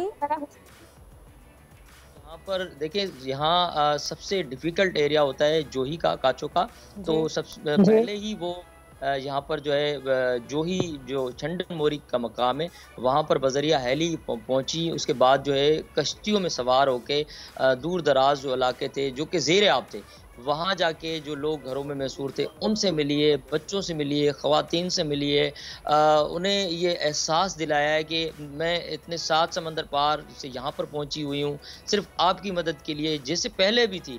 लेकिन ये एक तसव्वुर था कि जैसे पहले एंजेला जूली पहुंची थी, लोग मुंतज़िर थे। हकीकत ये थी कि लोग पूछ रहे थे, नाम ले रहे थे कि एंजेला जूली आई है, तो मतलब ये यहाँ पर जो है कल एंजेला जूली पहुंच गई और लोगों ने भी देखा कि बाहर से लोग जो है वो किस तरह से जो है इन मुश्किल हालात में जो है लोगों का साथ नहीं छोड़ रहे हैं। सही सही, बहुत बहुत शुक्रिया शहजाद अली सुमरो। हमारे साथ दादू साहब मेरे बता रहे थे कि एंजेला जूली किस तरह से कश्तियों में सवार होके वो आई और आगे वो गई दादू के इलाकों में जो बहुत ही मुश्किल इलाके थे। हेली के थ्रू उन्होंने जायज़ा लिया और उन्होंने काफ़ी लोगों को सपोर्ट किया, उनकी दिलजोई की, उनको एहसास दिलाया कि वो हम सब उनके साथ हैं इस मुश्किल घड़ी में। खैर आगे बढ़ाएंगे शो को और बात करेंगे। आज 21 सितंबर है और 21 सितंबर का आज मैं कहूँगी कि वो एक तारीख़ी दिन है जब हमें एक लेजेंड मिली थी, यानी कि आज मैडम नूर जहाँ की पैदाइश का दिन है। आज के दिन वो पैदा हुई थी और जिस तरह से उनकी आवाज़ का जादू हमने देखा कि पूरी दुनिया में छाया हुआ है। उनको मलका तरन्नुम नूर जहाँ का खिताब सिर्फ 18 साल की उम्र में ही दिया गया था और उनका असली नाम मैडम नूर जहाँ नहीं था, लेकिन उनको ये खिताब दिया गया था बहुत ही जल्द क्योंकि उनकी आवाज़ इतनी सुरीली थी। और अगर इनकी पूरी कहानी अगर आपको बताऊं तो ये बहुत जिस गरीब घराने से ताल्लुक़ रखती थी ये, और फिर उनकी आवाज़ लेकिन बहुत सुरीली, तो किसी ने इनकी आवाज़ सुनी, फिर इनको एक मौका दिया गाने का और जब इन्होंने अपने आवाज़ का जादू बिखेरा तो हम सब जानते हैं कि मैडम मलका तरन्नुम नूर जहाँ किस तरह से पूरी दुनिया में छाई हुई हैं। इतने मज़ेदार इनके गाने हैं कि आज भी सुनने का दिल चाहता है और शायकीन बहुत शौक़ से सुनते हैं और ख़ास तौर पे इनके जो मिली नगमे हैं वो आज भी लहू गरवाने के काम आते हैं। खैर इसी के साथ ही हम एक नगमा भी सुनेंगे इनका मज़ीद, और लेकिन उससे पहले एक ब्रेक का वक्त हो गया है। ब्रेक की जानिब बढ़ते हैं, मिलते हैं आपसे छोटे से ब्रेक के बाद। आजकल सबकी ही सुबह आउट ऑफ कंट्रोल है, दुनिया बोल है, दुनिया बोल है।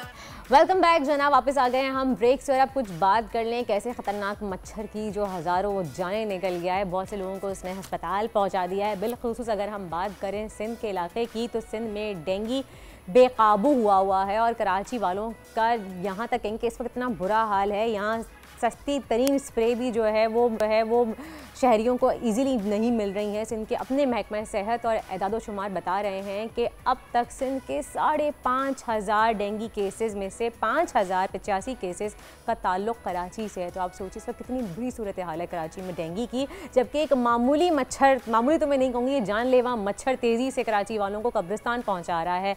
लेकिन इस शहर की बदकिस्मती ये है हम सबकी कि हम सिर्फ रोना ही रो सकते हैं या फिर अपने बीमारों को, अपने मरीज़ों को अस्पताल पहुँचाने की कोशिश कर सकते हैं, ब्लड बैंक के बाहर खड़े होकर लाइन लगा सकते हैं कि हमें वाइट ब्लड सेल्स मिल जाएं, वहाँ पे प्लेटलेट्स मिल जाएं हमें, लेकिन हमें इस डेंगू नामी बीमारी से बचाने के लिए कोई वाज़ेह हिकमत अमली दिखाई नहीं दे रही है कि किस तरह से इससे हम छुटकारा पाएँ, इससे हम जान छुड़ाएं। डेंगू एक बहुत ही मोहलिक बीमारी है, किस तरह से इसे बचाया जा सकता है, कैसे हम अपनी मदद आप रह के हम अपने आप को सेफ़ रख सकते हैं, इस बारे में भी हम आपको बताएंगे। सबसे मेन बात यह है, हमेशा अपने शोज़ में बताते हैं, इनफैक्ट कल मैं एक डॉक्टर की टीम के साथ बैठी हुई तो वो डिस्कस कर रहे थे, मैं चाहूँगी कि मैं ये इन्फॉर्मेशन आप लोगों के साथ भी शेयर करूं कि डेंगू का मच्छर जब इंसान को काटता है तो उसका जब वायरस हमारी बॉडी में फैलता है तो वो 6 दिन तक तो रहता ही रहता है। एक स्क्रीन पे विजुअल्स भी चल रहे हैं, आप ये देखिएगा कि 6 दिन तक उसके असरात रहते हैं। और जब डेंगू का मॉस्किटो हमें बाइट करता है तो क्या होता है कि हमारी जो रगें हैं, हमारी जो वेन्स हैं, उसमें बारीक बारीक सुराख हो जाते हैं। आप देख भी सकते हैं स्क्रीन पे, क्योंकि बारीक सुराख जब इसमें हो जाते हैं तो प्लेटलेट्स चूँकि बहुत ही पतले होते हैं इंसान के, हमारे खून के,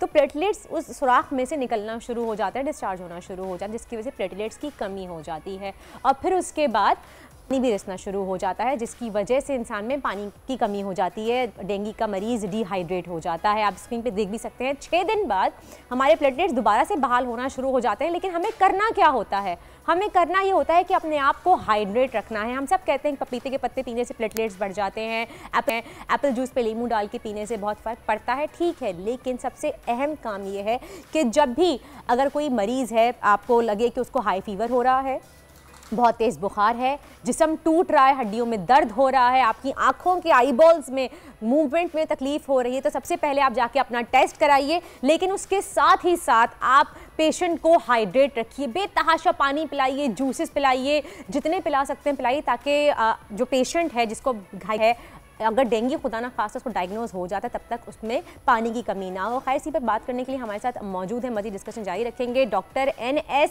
नसाखा हेल्थ एक्सपर्ट हमारे साथ मौजूद हैं, इनको वेलकम कहते हैं अपने शो में। हम मज़ीद डिटेल्स भी जानेंगे। अस्सलाम वालेकुम डॉक्टर साहब। वालेकुम। कैसे हैं डॉक्टर साहब? मैं ठीक हूँ डॉक्टर साहब, डेंगू के बारे में जो इन्फॉर्मेशन हम बता रहे थे इस वक्त आप बताइए कि ये सही है ना कि आप अपने आप को जितना हाइड्रेट रखेंगे, जितना पानी पियेंगे, जितना ज़्यादा अपने पानी का इस्तेमाल, जूसेस का इस्तेमाल रखेंगे, आप उतना फाइट ईजीली कर सकते हैं डेंगू से। बिल्कुल आप सही कह रहे हैं। और मच्छर काटता नहीं है, स्टिंग करता है। यानी एक जो उसका वो है सिरिंज, वो अपना लार्वा वहाँ छोड़ता है। सही। जब लार्वा छोड़ता है तो प्लेटलेट डाउन होता है, और जब प्लेटलेट डाउन होते हैं तो हीमोग्लोबिन भी नीचे आ जाता है। ठीक है ना? तो यू आर एग्जैक्टली राइट कि इसे बॉडी को हाइड्रेट रखना चाहिए जी। नंबर 1, पानी ज़्यादा से ज़्यादा पीना चाहिए।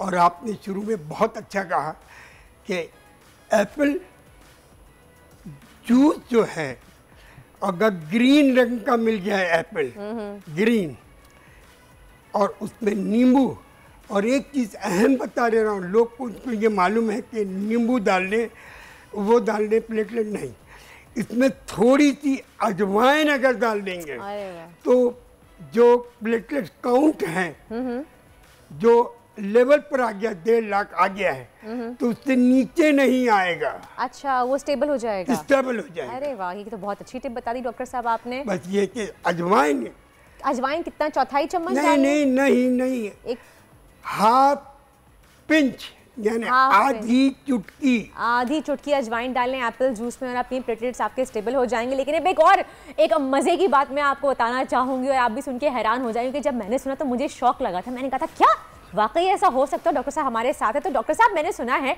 कि आप लोगों के नाखून देख के बता देते हैं कि उनकी क्या बीमारी। सबसे पहले तो मेरे नाखून चेक कीजिए आप और मुझे बताएं कि ऐसा क्या है वाकई। बिल्कुल सही है। देखिए, ये सब जो इल्म है, पूरी दुनिया में इल्म जो है ट्राइब्स के पास है। इंडिया में ट्राइब्स, सही, वो ट्राइब्स जो जंगल में पीढ़ी दर पीढ़ी सालों से रह रहे हैं। ओहो, सालों से।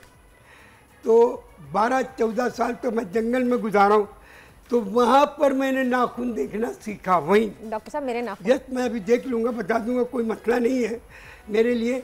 बड़े बड़े doctors, MBBS, FRCS surgeon, they use to come, वो आते हैं रिपोर्ट लेकर। मैंने रिपोर्ट उधर ही रखो, नाखून बताइए। बोले मैं डॉक्टर हूँ यहाँ का, मैं यहाँ का डॉक्टर हूँ। मैं भी, आप डॉक्टर होंगे मगर आप अपनी रिपोर्ट अपने पास, ये दुनिया वालों के लिए है रिपोर्ट। सही। डॉक्टर बगैर उसके टेस्ट के कोई डायग्नोज नहीं कर सकते। बायोप्सी कराइए सब, ये कराइए सब, ये कराइए सब। मैं आज आपको बायोप्सी के बारे में बता दूँ, कैंसर के बारे में बता दूँ आप लोगों को। कैंसर कोई खतरनाक मर्ज नहीं है, मैं बता रहा हूँ, लिख के देता हूँ। कैंसर कोई खतरनाक मर्ज नहीं है, मगर कैंसर का इलाज खतरनाक है डॉक्टरों के पास। अरे तो अब ये हो गया, अब आप बायोप्सी एक कैमरा डाल रहे हैं या सिरिंज डाल रहे हैं, कुछ भी XYZ कुछ भी डाल रहे हैं उनकी बॉडी में, पेनिट्रेट कर रहे हैं, इंसर्ट कर रहे हैं। तो ये जो मेरे पास सिरिंज है या कैमरा है, अब आप फिजा में अरबों खरबों जरासीम और वायरस उड़ रहे हैं, अरबों खरबों, जो आपको मेरे को भी नज़र नहीं आ रहा है। जब ये या इसमें चिपक गया, आपने कट किया और उसको इंसर्ट कर दिया कैमरे को या निडिल को या जो भी वॉटएवर कर दिया। क्यों? जब करेगा तो उसमें जो जरासीम चिपके वो उसके गोश्त के साथ चिपक जाएगा, वो अपना बाद में एक्शन करेगा। आपने तो सिर्फ, अब देखिए, आप कभी मैदानों में गए, मैदान ये ना प्लेन में गए, कभी मैदान में गए तो तो वहाँ देखिए चूटी या चूटा घर बनाता है जी, और एक उसका सर्कल है जहाँ से वो आता जाता अपना राशन जमा करता है। अतः जब आप उसे छेड़ोगे, आप जब उसे छेड़ोगे तो वो अपनी हर शय वो अपनी जान बचा के भागता है, इधर से उधर उधर से उधर भागता है। तो इसको अंडर बॉडी में जब सेल जो है कैंसर का सेल जो इधर से उधर जाता है, आपने इसको बायोप्सी का टेस्ट किया कि भाई हम इसे टेस्ट करते हैं, मार्क निकालते हैं और निकालने के बाद टेस्ट करते हैं, पता चला तो ये कैंसर है। और उसके बाद ही अक्सर देखा जाता है कि कैंसर बहुत ज़्यादा बिगड़ जाता है, सिचुएशन तो उसके 4 महीने 3 महीने आ जाती है। अच्छा डॉक्टर साहब, हमारे पास वक्त की कमी है तो मैं चाहूंगी कि नाखूनों वाला प्लीज़ आप बताएं, क्योंकि मैं बताती चलूँ अपने व्यूवर्स को कि डॉक्टर साहब की एज माशाल्लाह 95 इयर्स है और उसके बाद भी डॉक्टर साहब माशाल्लाह से इतने अभी 7 फ्लोर बगैर लिफ्ट के नहीं आया हूँ, सीढ़ियों से आया 7th फ्लोर। मुझे तो शर्म आ जानी चाहिए, मैं तो 7th फ्लोर में अभी मेरे असिस्टेंट भी मेरे साथ हैं, मेरा ड्राइवर मेरी असिस्टेंट भी साथ हैं। पूछे वो लिफ्ट से आए, मैंने बोला ये तुम लोगों के लिए, ये 95 के लिए सीढ़ी है। माशाल्लाह माशाल्लाह। डॉक्टर साहब नाखूनों का बताएं कैसे? देखिए नाखून ये एक दिन का काम नहीं है। मेरे पास डॉक्टर्स लोग भी मेरे असिस्टेंट हैं, बड़े बड़े डॉक्टर्स, मैं हॉस्पिटल का नाम तो नहीं लूँगा, जो मेरे पास काम करते हैं। और वो मैं नाखून देखना, उनको रिपोर्ट की कोई ज़रूरत नहीं है। उन्होंने पेन लगाया और बता दिया भैया तुम्हारे यहाँ पर ट्यूमर है, इतने साइज का ट्यूमर है, तुम्हें ये है, ये नॉन कैंसरस है, ये कैंसर है, ये एसोफेगस कैंसर है, ग़िज़ा की नाली का कैंसर है, ये लीवर का कैंसर, वो लीवर का कैंसर जिसे डॉक्टर्स जवाब देते हैं कि आप अभी से ट्रांसप्लांट कराइए। डॉक्टर साहब हम अभी ब्रेक पर जब जाएंगे तो मुझे पता है, आई एम डेफिनेटली श्योर कि मेरे यहाँ स्टूडियो के बाहर ना लाइन लगना शुरू हो जाएगी, बल्कि अभी भी लगना शुरू हो गई। डॉक्टर साहब तो मुझे बताएं, मेरे नेल्स देख के आपको क्या मेरी सेहत के बारे में लग रहा है? देखिए जब हम, लेकिन डॉक्टर साहब कैसे पता चलता है, नाखूनों के जरिए कैसे पता चलता है? बहुत देखिए, पूरी बॉडी एक हमारी सबसे बड़ी हॉस्पिटल है, और जो हमारे अंदर जो है वो सबसे बड़े बड़े सर्जन हैं और बहुत बड़े बड़े डॉक्टर। जरा सुनिए, एक मर्सिडीज गाड़ी को ले लीजिए, आप उसमें स्क्रैच कर दीजिए, स्क्रैच कर देंगे, और एक ब्लेड ले लीजिए नया और अपने हाथ का जिक्चाक कर दीजिए, कुछ मत करिए, उससे धो दीजिए, वो ऑटोमेटिक कुदरती तौर पे हील हो जाएगा, वो हील हो जाएगा। मगर वो जो आपने नई गाड़ी में स्क्रैच किया है वो 10 साल में भी हील नहीं हो सकता। सही। तो अल्लाह का निज़ाम है। मैं बोलता हूँ कैंसर से मत घबराओ। अभी भी आपके इससे बोल रहा हूँ इस टीवी के हवाले से कि कैंसर से बिल्कुल नहीं घबराओ। कैंसर कोई खतरनाक मर्ज नहीं है, कैंसर कोई खतरनाक, मगर कैंसर का इलाज बहुत खतरनाक है। अच्छा डॉक्टर साहब, लेकिन मुझे ये बताइए कि हमारे नाखूनों से कैसे पता चलता है कि हमारे नाखूनों पर जो लाइंस होती हैं या कलर फेड हो जाता है? उससे कुछ नहीं है। असल में जब तक एक नाखून से दूसरा का नाखून का कंफर्मेशन नहीं होता, जैसे किसी के यानी स्टेंट पड़ा हुआ है, हम कुछ दिन बोलते कुछ मत बोलिए, हमने इधर दबाया और दूसरे नाखून पे कंफर्म किया। सही। सपोज किसी का हाथ नहीं होता है, नहीं होता है, मगर कुदरत का निज़ाम है, उसको कंफर्मेशन दूसरी उंगली पर आती है, हमें सेंसेशन फील होती है दूसरी जगह पे भी। डेफिनेटली सी बात है। बहुत बहुत शुक्रिया डॉक्टर साहब हमारे साथ मौजूद हैं, हमें बताया। अभी हम ब्रेक पे जाने वाले हैं, ब्रेक का वक्त हुआ है, लेकिन ब्रेक पे आप लोग जाइए, मैं डॉक्टर साहब को दिखाती हूँ अपने नाखून। हमारी टीम भी खड़ी हुई है, हम सब डॉक्टर को चेकअप करवाते हैं, अपने नाखून दिखा के कि डॉक्टर हमारी सेहत के बारे में बताते हैं। आप जाके लीजिए एक ब्रेक, मिलते हैं आपसे एक ब्रेक के बाद। आजकल सबकी ही सुबह आउट ऑफ कंट्रोल है, दुनिया बोल है, दुनिया बोल है। जी जनाब, वापस आ गए हैं हम ब्रेक से, और फिर एक जो सदमा हमें कल रात को लगा था, हमारी टीम ने हमें दिया था। कल रात इंग्लैंड ने पाकिस्तान को पहले T20 मैच में बहुत ही आसानी के साथ शिकस्त दे दी थी। और मैच पर अगर हम बात करें तो यह बात आप कहें गलत नहीं होगा कि जिस तरह से कल हमारी टीम खेली है ठीक है, लेकिन पहले ही लग रहा था कि उनकी परफॉर्मेंस जीतने वाली नहीं है और बॉडी लैंग्वेज से अंदाज़ा नहीं हो पा रहा था। और फिर उन्होंने वही दोबारा चीज़ें दोहराई हैं बाबर आजम ने, जो लाहेमल इख्तियार किया था शायद एशिया कप को हारने के लिए, वही सेम चीज़ें इन्होंने यहाँ T20 के मैच पे भी की हैं। तो हमें लग रहा है कि वही गलतियाँ दोहराई जा रही हैं। क्यों चेंजेस नहीं करे, प्लान में क्यों चेंजेस लेके नहीं आ रहे, इस बारे में मजीद बात करेंगे। मिर्ज़ा इकबाल बेग हमारे साथ हैं, स्पोर्ट्स एक्सपर्ट। अस्सलाम वालेकुम मिर्ज़ा बेग साहब। वालेकुम अस्सलाम वर्दा। क्या कहेंगे कि होम ग्राउंड में शिकस्त, अगर होम ग्राउंड में आप 200 रन तक नहीं बना सके, स्कोर लेके नहीं जा सके, तो क्या वर्ल्ड कप खेल पाएंगे, जीत पाएंगे? देखिए, इस टीम को अभी तो लगता है कि कल जो 3 चेंजेस कल पाकिस्तान ने की थी अपनी एशिया कप की उस लाइनअप में, बल्कि 4 चेंजेस की थी। और पाकिस्तानी टीम में कल शान मसूद को शामिल किया गया, हैदर अली को शामिल किया गया, उस्मान कादिर आए, शाहनवाज दहानी आए, लेकिन कॉम्बिनेशन लगता है बन नहीं पा रहा। ट्राई तो कर रहा है पाकिस्तान। कल हैदर अली को 1 डाउन पे भेजा, सब हैरान थे कि शान मसूद जो कि इनिंग्स ओपन करते, उनको आखिर 1 डाउन पे क्यों नहीं खिलाया गया।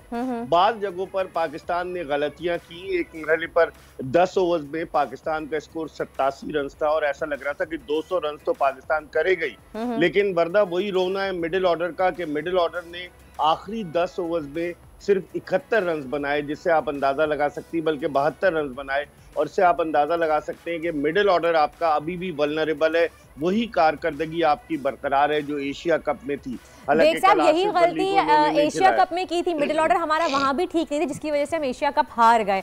और सेम वही गलती दोबारा कल हमें दोहराई हुई नजर आई कि मिडिल ऑर्डर को चेंजेस नहीं किया जा रहे, मिडिल ऑर्डर वही सेम है, जिसकी वजह से हम कल का मैच भी हार गए। तो क्यों ये लोग नहीं इस पे कुछ ध्यान दे पा रहे?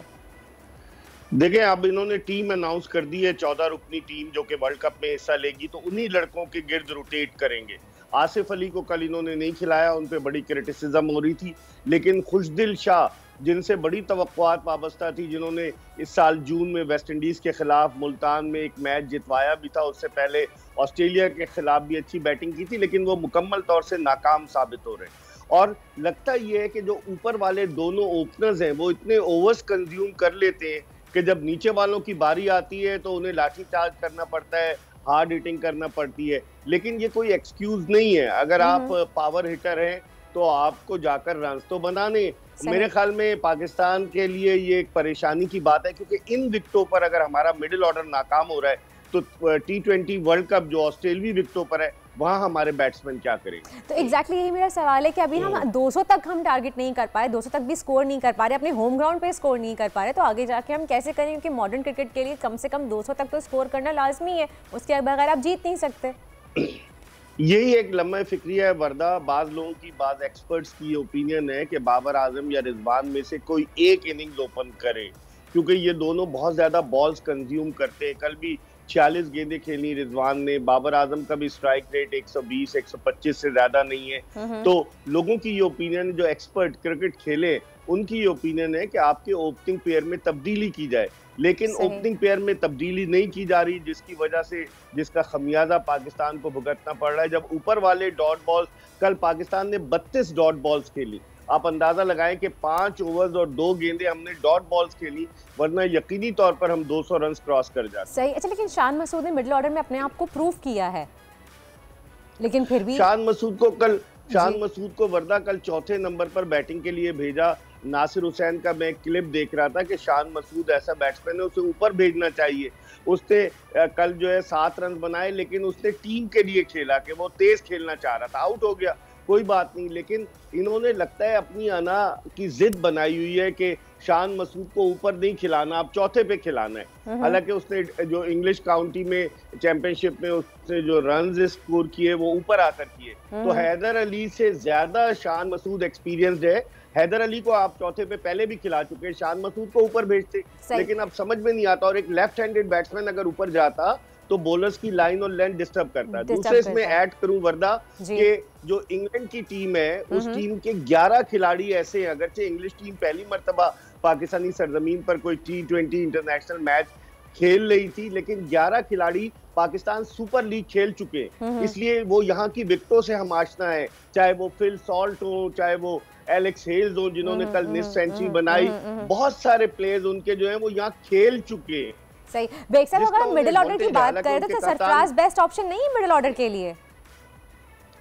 मेरे ख्याल में इन्होंने सरफराज का करियर जो है, लगता है ये कि उसको सुर्ख झंडी दिखा दी है कि अब उसका करियर खत्म हो चुका है, बज़ाहिर यही लग रहा है। क्योंकि लेकिन मगर उन्होंने अभी तो बेस्ट को अवार्ड मिला दिया गया है, और अभी जो सिंध जीत के आया है नेशनल चैंपियनशिप, उसमें भी तो उन्होंने सरफराज ने अच्छी परफॉर्मेंस दी है। ये पाकिस्तान क्रिकेट बोर्ड की सिलेक्शन कमेटी की आंखों पर जो पट्टी बनी हुई है वो पट्टी खोले और देखे। लेकिन टीम ऑलरेडी अनाउंस कर चुके 15 अक्टूबर तक टीम में तब्दीली हो सकती है।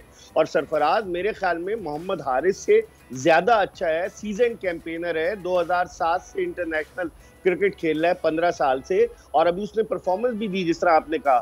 तो मेरे ख्याल में यहाँ पर जिसे पिया चाहे वही सुहागन वाली बात है। यहाँ मेरिट पे तो हमारी सिलेक्शन हो नहीं रही, फेवरेटिज्म चल रहा है इन शॉर्ट, और यही चलता रहेगा, जिस वजह से शायद हमारी टीम भी तबाह हो रही है। अगले मैच के लिए आपको क्या कुछ नजर आ रहा है, कुछ चेंजेस होती हुई दिख रही है, ये क्या इनको लाहेमल इख्तियार करना चाहिए, कोई मशवरा देना चाहेंगे टीम के लिए?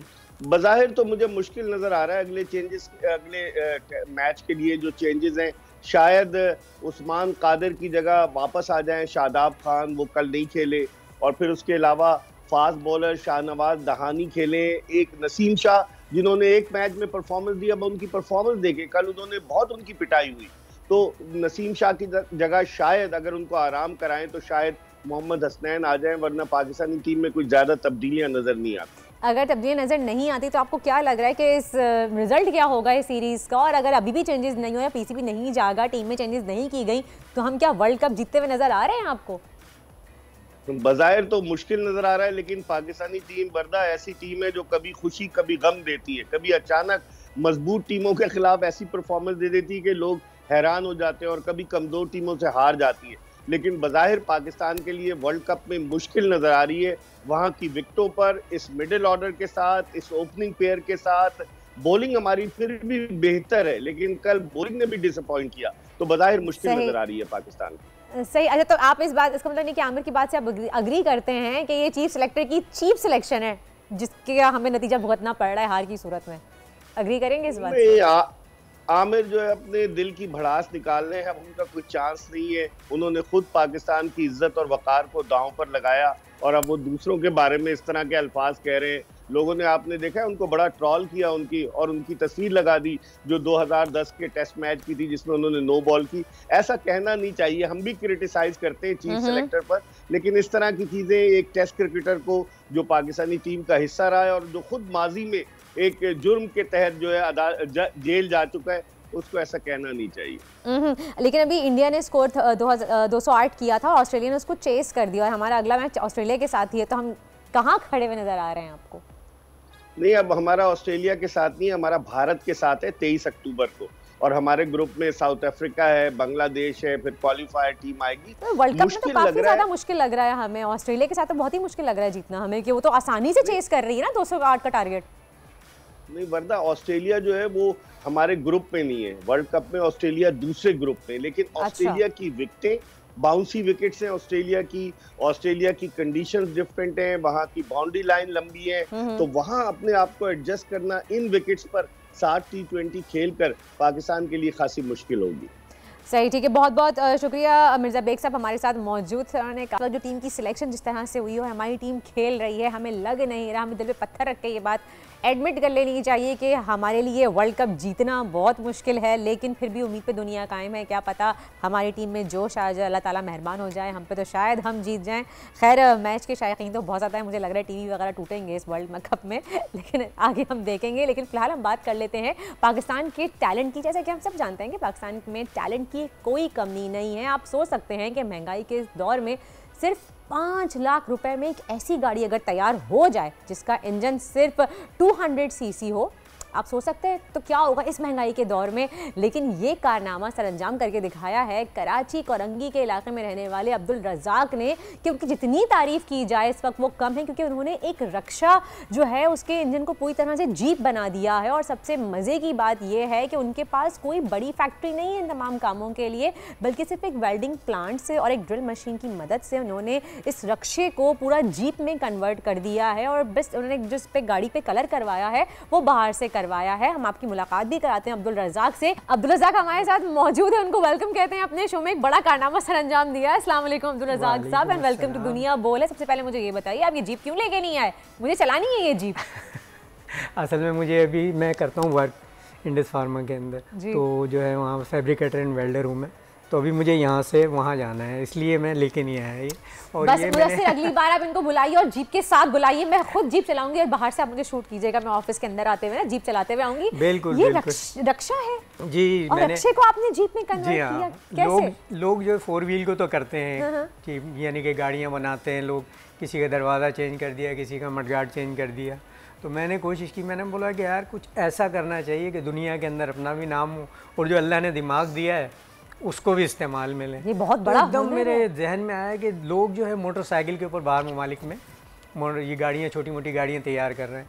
तो ऐसे बैठे बैठे यूट्यूब चैनल देख रहा था, मेरे जहन में आया यार ये कर सकते हैं तो मैं क्यों नहीं कर सकता। तो मेरे एकदम दिमाग में ख्याल आया और मुझे कुछ मेरे में मतलब है कि इतनी वो है कि मैं कोशिश करता हूँ कि कोई एंटीक काम करने का, कोई चैलेंज वाला काम करने का। तो ये मैंने सोच के चैलेंजिंग काम मिल जाए तो आप लग जाते हैं बिल्कुल, और उसको पाए तकमील तक पहुंचाता हूँ और अच्छे से अच्छा, यानी कि मुझे नज़र में अगर अच्छा लगे तो मैं उसको आगे करता हूँ। तो मैंने सोचा चलो ऐसा करते हैं। फिर मैंने इसको एक रक्षा लिया, रक्षा लेके उसकी कटिंग की सब चीज़ें निकाल दी, निकाल के एक इंजन निकाला, उसमें से इंजन के अलावा पीछे की ट्यूब निकाली, बाकी सारा सामान मैंने आल्टो के जो है इसके अंदर आगे के शॉकर लगाए हैं, मेहरान का स्टीयरिंग बॉक्स लगाया है, एफएक्स का स्टीयरिंग लगाया है, सीट्स, बॉडी टोटल मैंने अपने हाथ से हैंडमेक की है। तो बॉडी कैसे इसकी हैंडमेक की आपने? क्या रक्षे को काट पीट के ही किया या नहीं, कोई मतलब है उसकी चादर या कोई हिस्सा उसका यूज़ नहीं किया। अच्छा। और पूरा जो है हाँ न्यू डेवलप किए समझ लें आप। मैंने बिल्कुल पूरा फ्रेम बनाकर, पूरा उसका चेचिस बनाकर, पूरी बॉडी बनाकर, उसके बाद उसकी जो डेंटिंग मतलब ये वो सब चीज़ें मैंने अपने हाथ से और एक छोटी सी वर्कशॉप के ऊपर बनाई कि 8 बाई 8 लगा इसको बनाने में? इसको बनाने के अंदर मेरा टाइम लगा 1 महीना 15 दिन, यानी 1.5 महीना। यानी कि 6 बजे मैं ड्यूटी से आता हूँ और वहाँ से आने के बाद 2 घंटे समझे काम करता हूँ मैं इसके ऊपर, पूरा वर्क करता हूँ। कभी लाइट गई हुई होती है तो 2.5 घंटे मुझे बैठना पड़ता है। सवाल यही होने वाला था कि इतनी लोड शेडिंग हो रही है, मसले मसाइल हैं। आपने कहा कि आपने वेल्डिंग का काम आप करते हैं तो उसमें डिले भी आता होगा काम में, गर्मी बगैर लाइट के अंधेरे में शाम 6 बजे के बाद काम शुरू कर रहे हैं, तो कैसे मैनेज किया आपने? अब वही ना, मैं 6 बजे आता हूँ, आने के बाद समझें कि 2.5 घंटे तो लाइट होती नहीं है, तो वहाँ मुझे ऐसे ही बैठना पड़ता है, कोई काम नहीं होता। यानी कि 9 बजे, पौने 9 बजे लाइट आती है, फिर 11 बजे चली जाती है। तो इस 2 घंटे के दौरान जो है मैंने ये काम कंप्लीट किया है। और अगर मुझे फुल डे जैसे मिल जाए तो मैं समझता हूँ कि 1 महीने के अंदर मैं इसको तैयार कर सकता हूँ। और ये पूरी हैंडमेड है ना? टोटली पूरी हैंडमेड है, कोई मैंने बाहर से बेंडिंग नहीं करवाई, कोई यानी बाहर से कोई काम नहीं करवाया समझ लें, बस ये कलर के मैकेनिकल काम। हाँ, और दूसरी बात ये कि ना मैं डेंटर हूँ, ना मैं मैकेनिक हूँ, और ना मैं इतना पढ़ा लिखा हूँ। मैं 8वीं जमात पास हूँ सिर्फ, उसके बावजूद मैंने ये काम किया है। अच्छा, कि पाकिस्तान के मोहल्ले में लेके निकले, बाहर लोगों को दिखाया, लोगों ने देखा? बहुत से लोग, बहुत इतने लोग खुश हुए हैं कि रोक के मुझे पूछते हैं यार ये आपने गाड़ी बनाई कैसे, कौन सी गाड़ी है? कितने ऑर्डर्स मिले दोबारा? किसी ने कहा कि भाई इतने में बना रहे हो, हमारे लिए भी एक जीप बना दो? ऑर्डर्स तो बहुत आए, लेकिन वही बात है कि आजकल जो हालात चल रहे हैं महंगाई की वजह से कि लोगों की जेब इजाज़त नहीं दे रही। अब लोगों की कुछ बीसियाँ हैं, बोला कि यार मेरी बीसी खुलेगी तो मैं इंशाल्लाह ये गाड़ी बनवाऊंगा तो आपसे। 5 लाख में बन रही है? 5 लाख से भी कम में बना के दूंगा मैं इंशाल्लाह।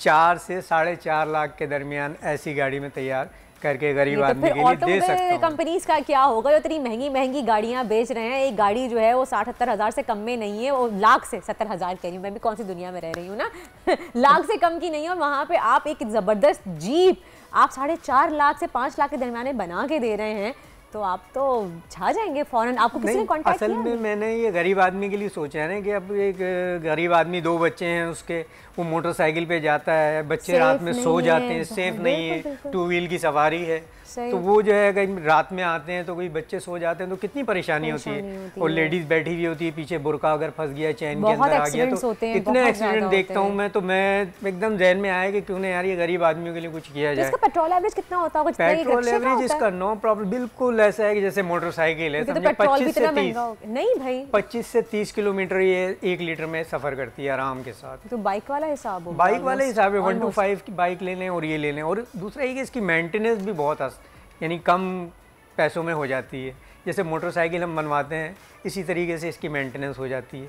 तो इसलिए भी गरीब आदमी के अफोर्ड कर सकता है अफोर्डेबिलिटी है कि अगर थोड़ी सी BC डाल के वो अपने बच्चों के लिए कम से कम 4 व्हील तो ले ले। अगर रक्षा तो बाइक भी इतनी महंगी आ रही है, कोई बाइक भी सस्ती थोड़ी आती है, बहुत महंगी आ रही है। और दूसरा अगर आप रक्षा करते हैं तो रक्षा वाला भी आपसे बोलता है भाई 1200 रुपये लूंगा मैं और इतने पैसे लूँ। अब गरीब आदमी अगर इतना नहीं करते भाई, अब तो कहते हैं इतने देने, दो नहीं देने, पेट्रोल इतना महंगा हो गया, आगे चलो। बिल्कुल ऐसे मुंह उतना इधर करते हैं और चले जाते हैं, वो बिठाते नहीं, बोलते बात ही नहीं करते हैं बिल्कुल कि यार बात तो करें कम से कम। नहीं, तो यही सोच के मैंने बोला कि यार क्यों ना गरीब आदमी को, अब गरीब आदमी ये भी है कि गरीब आदमी और सोचता है कि मैं जाऊँ अपने बच्चों को लेके साथ में थोड़ा कंफर्टेबल जाऊँ मैं भी, दूसरों को भी देखते हैं। मुझे आपके ये पॉइंट बहुत अच्छा लगा रज़ाक साहब, और ताला आपको जज़ाए खैर दे और आपकी इस नेक नियति का आपको अजर दे अल्लाह ताला। कि वाकई हम भी देखते हैं कि लोग बाइक पे जा रहे होते हैं, छोटे छोटे बच्चे सो रहे होते हैं आगे, अक्सर मैंने देखा है बच्चे गोद में आधे लटके हुए सो रहे होते हैं, बाइक के आगे जो उसका स्टीयरिंग होता है उससे लटके हुए होते हैं, बच्चे लेटे हुए होते हैं, बहुत डेंजरस होता है। तो हम खुद दुआ करते हैं कि ताला ये साथ खैर मंजिल मकसूद तक पहुँच जाए, और हमारी दुआएं आपके साथ हैं अब्दुल-रज़ाक साहब, ताला आपको जज़ाए खैर दे, ताला आपको तरक्की दे। और मैं ये कहूँगी जिसको चाहिए कि अगर वो कोई सस्ते में अफोर्डेबिलिटी के अंदर अपनी रहते हुए एक बाइक के पैसों में जीप बनवाना चाहते हैं तो अब्दुल-रज़ाक से कांटेक्ट करें, अपने फैमिली को सेफ रखें। बहुत बहुत शुक्रिया आपका अब्दुल-रज़ाक साहब, थैंक यू सो मच। कुछ कहना चाह रहे हैं आप आखिर में? जी, कोई एक मैसेज के टाइम खत्म हो गया। इसके अलावा जो है मैं गाड़ी यानी ये जीप के अलावा कार भी बना सकता हूँ इस रक्शे के ऊपर, और हाई रूफ जैसी भी बना सकता हूँ। जिस गरीब आदमी को ये चाहिए वो मुझसे कांटेक्ट कर सकता है। अरे वाह, कस्टमाइज्ड आपकी मर्जी के मुताबिक, चाहे आप गाड़ी चाहते हैं, जीप चाहते हैं, हाई रूफ चाहते हैं, जैसी भी गाड़ी चाहते हैं गाड़ी तैयार हो जाएगी। अब्दुल-रज़ाक साहब से कांटेक्ट कीजिए। बहुत बहुत शुक्रिया एक बार फिर से आपका। एक ब्रेक का वक्त हुआ है, ब्रेक की जाने बढ़ते मिलते हैं आपसे एक ब्रेक के बाद। Stay with us. आजकल जिंदगी ही सुबह आउट ऑफ कंट्रोल है, दुनिया बोल है, दुनिया बोल है। जी जनाब, वापस आ गए हम ब्रेक से, और आज मुझे शौक पे शौक मिल रहा है। पहले मुझे एक शौक मिला कि अब्दुल-रज़ाक साहब ने सिर्फ रक्शे से जीप बना ली, और अब मुझे एक और शौक मिला है। वो क्या शौक मिला, मैं आपकी मुलाकात करवाने जा रही हूँ एक ऐसी शख्सियत से जो कि हैं तो एक हाउसवाइफ, माशाल्लाह से 4 बच्चों की माँ है, लेकिन उसके साथ साथ वो एक कंप्यूटर प्रोग्रामर या कोडिंग स्पेशलिस्ट भी हम उनको कह सकते हैं वो हैं। दुनिया भर में उनके क्लाइंट मौजूद हैं जिनके लिए वो यहाँ बैठकर ऑनलाइन काम करती हैं। लेकिन अब बात आती है एक शॉकिंग न्यूज़ की। उनका सबसे बड़ा कारनामा ये है कि एक बेहतरीन माँ होने के साथ साथ उन्होंने अपने बच्चों की अच्छी परवरिश तो की ही की है, लेकिन इतनी छोटी उम्र में उन्होंने जदीद टेक्नोलॉजी से उनको इंट्रोड्यूस करवा दिया है बच्चों को कि उनके बच्चे कोडिंग में इतने एक्सपर्ट हो गए हैं कि उन्होंने अवार्ड जीत लिया है। तो सादिका अख्तर हमारे साथ मौजूद है, उनको वेलकम कहेंगे अपने शो पे। अस्सलाम वालेकुम सादिका, वेलकम टू दुनिया बोल है। और सादिका ये बताइए कि बचपन में हम माएँ, मैं भी एक माँ हूँ, अपने बच्चों के साथ हम बहुत से गेम्स खेलते हैं, अल्फ़ाबेटिक गेम्स खेलते हैं, ABC खेलते हैं। तो क्या बचपन में अपने बच्चों के साथ कोडिंग खेलती थी, जो आपके बच्चे बचपन में ही माशाल्लाह इतने एक्सपर्ट हैं और उन्होंने अवार्ड जीत लिया? जी नहीं, एक्चुअली मैंने कोडिंग तो उनको 1.5 साल पहले सिखाना स्टार्ट की थी, और पाकिस्तान में ही मेरे ख्याल से थोड़ा लेट हो गया। वैसे वर्ल्ड वाइड 2015 के बाद से प्रोफेशन आ चुका है, ये आ चुका है। लेकिन आपके बच्चों की उम्र क्या है? 8 ईयर्स है, और जो लड़का है वो 9 ईयर्स का है, जिन्होंने जीता है अवार्ड। 8 साल और 9 साल की उम्र के बच्चे जीत गए माशाल्लाह से, और 1.5 साल में उन्होंने सीखा है। ये तो एक बहुत बड़ी, इसमें तो मैं आपको दाद दूंगी किस तरह से अपने बच्चों को सिखाया। हर बच्चों की भी बहुत एक क्वालिटी होती है कि वो बहुत जल्दी सीखने वाले अगर हैं, इनका इंटरेस्ट है तो वो सीखते हैं। तो आप अपना बताएं कि आपका शौक कैसे है? सिर्फ एज अ हाउसवाइफ भी आप अपने घर के साथ साथ कैसे इन चीज़ों को मैनेज करती हैं? एक्चुअली मेरा जो बैकग्राउंड है वो मेरे फादर और मदर ने, पेरेंट्स ने बचपन से ही ना बहुत ज़्यादा एक्स्ट्रा एक्टिविटीज़ के अंदर रखा है ऑलरेडी। सही। तो एक वो चीज़ मुझे जो है वो बैक से ही मिली हुई है, तो मैं अपने बच्चों के साथ भी करती हूँ। एजुकेशन के साथ साथ मैंने उनको जो है वो डिफरेंट, आपको पता है आजकल बुक्स के अलावा डिजिटल ऐप्स इतनी ज़्यादा मौजूद हैं कि आप बच्चों को उसी के अंदर सिखा सकते हैं। तो कोडिंग भी एक ऐसा प्लेटफॉर्म था 2015 के बाद से वर्ल्ड वाइड जो है ना, ये बच्चों के लेवल के ऊपर ऑलरेडी ब्रेक करके लेसन्स बन चुके हैं। तो मैंने तब से स्टार्ट किया, जब मैंने नेट पे सर्च किया तो मुझे मिला, मैंने कहा चलें बच्चों को क्यों ना सिखाएं। तो कुछ फ्री ऐप्स भी मौजूद हैं, फ्री वेब्स भी मौजूद थी, और कोड मंकी एक ऐसी एप्लीकेशन थी, वेबसाइट जिस पे पे करते थे, तो मैंने डॉलर्स में पे करके कोड मंकी एक है ऐप जिस पे आप बच्चों को सिखा सकते हैं। जी बिल्कुल, उनका पूरा लेसन प्लान है बकायदा। हाँ, तो मैंने वो लेके पूरे हाँ बिल्कुल, तो मैंने वहाँ से स्टार्ट किया था। पाइथन भी सिखाया उनको, जावास्क्रिप्ट भी करवाया आहिस्ता आहिस्ता। अब बच्चों का आपको पता है स्कूल्स होता है, एग्जाम्स होते हैं, तो मुझे उनके साथ बैठना ही पड़ता था, क्योंकि मैं लेसन साथ में लेके फिर उनको सिखाया करती थी। जावास्क्रिप्ट अब स्कूल से भी सिखाई जा रही है? बिल्कुल, अब स्टार्ट हो गई है जी। तो मैंने जब स्टार्ट किया था 1.5 साल हो चुके थे, तो इत्तेफाक से अगस्त में हमें एक कंपटीशन नज़र से गुजरा एडवांस रोबोटिक्स वालों ने बहुत ही अच्छा एक्सपो के अंदर ITC ने एशिया में करवाया था ये। तो हमने उसमें पार्टिसिपेट किया और 4 बच्चों की टीम थी, 2 मेरे अपने हैं, एक बहन का बच्चा और एक भाई का। अरे वाह। हाँ, और सबके सब जो है ना अंडर 10 है, 8, 9 ऐसे हैं। अरे ज़बरदस्त, माशाल्लाह। तो मेरे बच्चे तो ऑलरेडी पहले से सीख रहे थे, लेकिन जो 2 बच्चे मैंने बाद में ऐड किए थे टीम बनाने के लिए, उन्होंने तकरीबन 1.5 महीने के अंदर जल्दी जल्दी ग्रैप्स कर लिया था जितना हम कर सकते थे। सही। डे एंड नाइट वो बेचारे मेरे पास आते थे, हम प्रैक्टिस करते थे। इसमें तो बच्चों को भी होना चाहिए। बच्चों से सवाल करते कि बेटा कितना टाइम लगा, अम्मा ने कितना सख्ती की आपके साथ कि रात भर बिठा के रखा। हाँ, नहीं वाकई, बल्कि उनको तो हैंडल करना बहुत मुश्किल होता था। कजन्स हैं, लड़ना शुरू कर देते थे आपस में। आप एक कजन्स को बिठाना, दूसरी बात है हमारे बच्चों के स्कूल के नॉर्मल एग्जाम्स भी होते हैं, तो भी ऐसा लगता है कि हम माओ के हमारे एग्जाम्स चल रहे हैं, हम ऐसे हवन्नक बने हुए होते हैं, उसका किसी की इम्तिहान नहीं है। और फिर एक कॉम्पिटिशन में पार्ट लेना, being a mother and being a teacher as well, कि अब वो कॉम्पिटिशन ऐसा लगता है कि उनका नहीं है, हमारा है। हम तो डंडा लेके खड़े होते हैं बच्चों के ऊपर। बहुत पैनिक अटैक्स होते थे। Panic attacks? हाँ बिल्कुल। हम मुझसे कहते थे इतना कम टाइम रह गया है, अभी तक तुमने प्रोग्राम याद नहीं किया है एंड ऑल दैट ना। बच्चों को मैंने भी बेचारों ने बहुत सपोर्ट किया है। मैं कहूँगी टीम ने मेरी बहुत कोऑपरेट किया मेरे साथ, और क्या कहते हैं, उन्हें खुद भी बहुत शौक है एक्चुअली ना। फिर जिस दिन कॉम्पिटिशन था, हम उस दिन हमने पार्टिसिपेट किया, वहाँ पे मैट्रिक इंटर यूनिवर्सिटी तक के बच्चे मौजूद थे। अच्छा, लेकिन सबके अलग अलग ग्रुपिंग हुई होगी। सबकी अलग अलग ग्रुपिंग थी। स्पीड कोडिंग का जो कंपटीशन था वो मैट्रिक तक के बच्चों का था, और मेरे बच्चे 3-4 में हैं।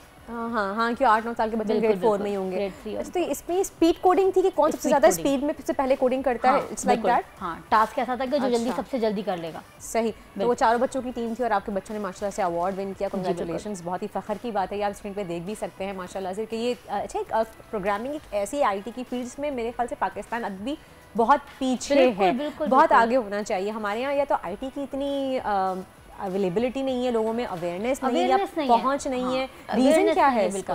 अवेयरनेस नहीं है। मैं कह रही हूँ ना, जैसे कोडिंग या प्रोग्रामिंग समझते हैं बड़ों का ही काम है, मैट्रिक इंटर के बाद डिग्री लेने के बाद ही आप करेंगे। जावास्क्रिप्ट हो गई आपकी सी, और वो असल में बना हुआ भी इतना ज़्यादा हार्ड होता है। जैसे मैंने खुद जब छोटी थी तो HTML किया था। तो वो एक वर्ड कोड आपको टाइप करना पड़ता है, तो इट्स लिटरली हार्ड। लेकिन अब जो है ना, क्योंकि टेक की दुनिया आपको पता है इतनी फास्ट हो गई है, उन्होंने बच्चों के लिए इसको ब्लॉक कोडिंग में ट्रांसफर कर दिया, आसान कर दिया। You don't have to write it। सही। आपने सिर्फ जो ना ड्रैग एंड ड्रॉप करना है और क्लिक करना है। ओके, मैं पहले तो हम लोगों को, मुझे याद इस तरीके से, हमने जब अपने ज़माने में कंप्यूटर्स पढ़ा था और हम अपनी प्रोग्रामिंग पढ़ते थे तो हम तो टाइप कर करके याद हो जाते थे, और एक भी एरर हो गया डॉक्स पे, हमने एक एरर करे तो पूरी प्रोग्रामिंग आपकी खराब हो जाती थी। लेकिन अब तो काफ़ी जो है वो एडवांसमेंट आ गई है, बच्चों के लिए आसानियाँ पैदा हो गई हैं। तो अच्छी बात है, बच्चों को टेक्नोलॉजी की तरफ डालें कि IT की फील्ड बहुत बड़ी फील्ड है, लेकिन अनफॉर्चुनेटली हमारे यहाँ उसमें इतनी अवेयरनेस नहीं है। Thank you so much Sadiqa Akhtar हमारे साथ मौजूद थी, एक बहुत ही बेहतरीन माँ, एक बहुत ही बेहतरीन programming coding expert. Thank you so much for coming to join us, और हमारी दुआ है कि आपके बच्चे माशाल्लाह से और तरक्की करें और आप भी तरक्की करें। और इसी के साथ ही एक ब्रेक की जाने पड़ते हैं, ब्रेक का वक्त हुआ है, मिलते हैं आपसे एक ब्रेक के बाद। आजकल जिंदगी ही सुबह आउट ऑफ कंट्रोल है, दुनिया बोल है, दुनिया बोल है। जी, तो अब बात कर लेते हैं कुछ वेदर अपडेट की। मौसम की सूरत हाल से आपको आगाह करते चलें तो बताते हैं आपको कि महकमा मौसमियात के मुताबिक आइंदा 24 घंटों के दौरान पाकिस्तान के ज़्यादातर शहरों में मौसम गर्म और खुश्क रहने का इम्कान जाहिर किया गया है, जबकि बालाई खैबर पख्तूनख्वा के कुछ इलाकों में गरज चमक और हवाओं के साथ बारिश का इम्कान मौजूद है। अगर हम कराची शहर की बात करें तो आज कुछ इलाकों में कहीं कहीं बादल भी दिखाई दे रहे हैं, लेकिन जबकि ज़्यादातर इलाकों में मतला साफ रहेगा। आप देख सकते हैं कराची में हमें कहीं भी इस वक्त बादल नज़र नहीं आ रहे हैं, आसमान साफ रहेगा। लेकिन हाँ, थोड़ी सी दोपहर के टाइम पे शायद गर्मी बढ़ सकती है, और गर्मी की शिद्दत में कि दोपहर में इजाफा हो ही जाता है कराची में स्पेशली। लेकिन अगर हम दर्जा हरारत की बात करें तो आज कराची में कम से कम दर्जा हरारत 27 डिग्री रिकॉर्ड करने का इम्कान है और ज़्यादा से ज़्यादा 30 डिग्री जाने का इम्कान है।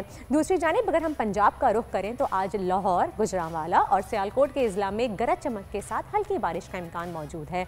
दूसरी तरफ शहर इक़्तिदार की बात करें तो इस्लामाबाद के कुछ इलाकों में आज भी बादलों का राज बरकरार है, जबकि बारिश का इम्कान नहीं है वहाँ पे। और शहर की दर्जा हरारत की बात करें तो कम से कम 22 और ज़्यादा से ज़्यादा 33 डिग्री तक जाने का खदशा है। लाहौर की जानिब बढ़ें तो आज आप देख सकते हैं कई इज़ला में वहाँ पे हल्के फुल्के बादल लाहौर में छाए हुए हैं। लाहौर में बादलों का राज थोड़ा बहुत हमें नज़र आ रहा है। हब्स की कैफियत वहाँ शहर में बरकरार रहेगी और महकमा मौसमियात के मुताबिक आज दोपहर में कुछ इलाकों में बारिश के इम्कानात भी मौजूद हैं। दूसरी तरफ आज अगर दर्जा हरारत की बात करें तो कम से कम दर्जा हरारत 26 डिग्री रहेगा और ज़्यादा से ज़्यादा 37 डिग्री तक जाने का इम्कान है। लाहौर की बात कर रहे हैं हम। और अगर हम बात करते हैं KPK की तो सूबे के कुछ शहरों में बादल छाए हुए हैं और बालाई इलाकों में बारिशों का खदशा जाहिर किया गया है। शहरों के ज़्यादातर हिस्सों में कम से कम दर्जा हरारत 24 डिग्री और ज़्यादा से ज़्यादा 35 डिग्री तक जाने का इम्कान है। ये तो थी वेदर अपडेट और अब बारी है बोल्ड प्रेडिक्शन की, लेकिन आज हमारे साथ मौजूद हैं आगा बहिश्ती साहब। तो मिलते हैं आपसे अगले स्टूडियो में आगा बहिश्ती के साथ। आजकल सबकी ही सुबह आउट ऑफ कंट्रोल है, दुनिया बोल है, दुनिया बोल है।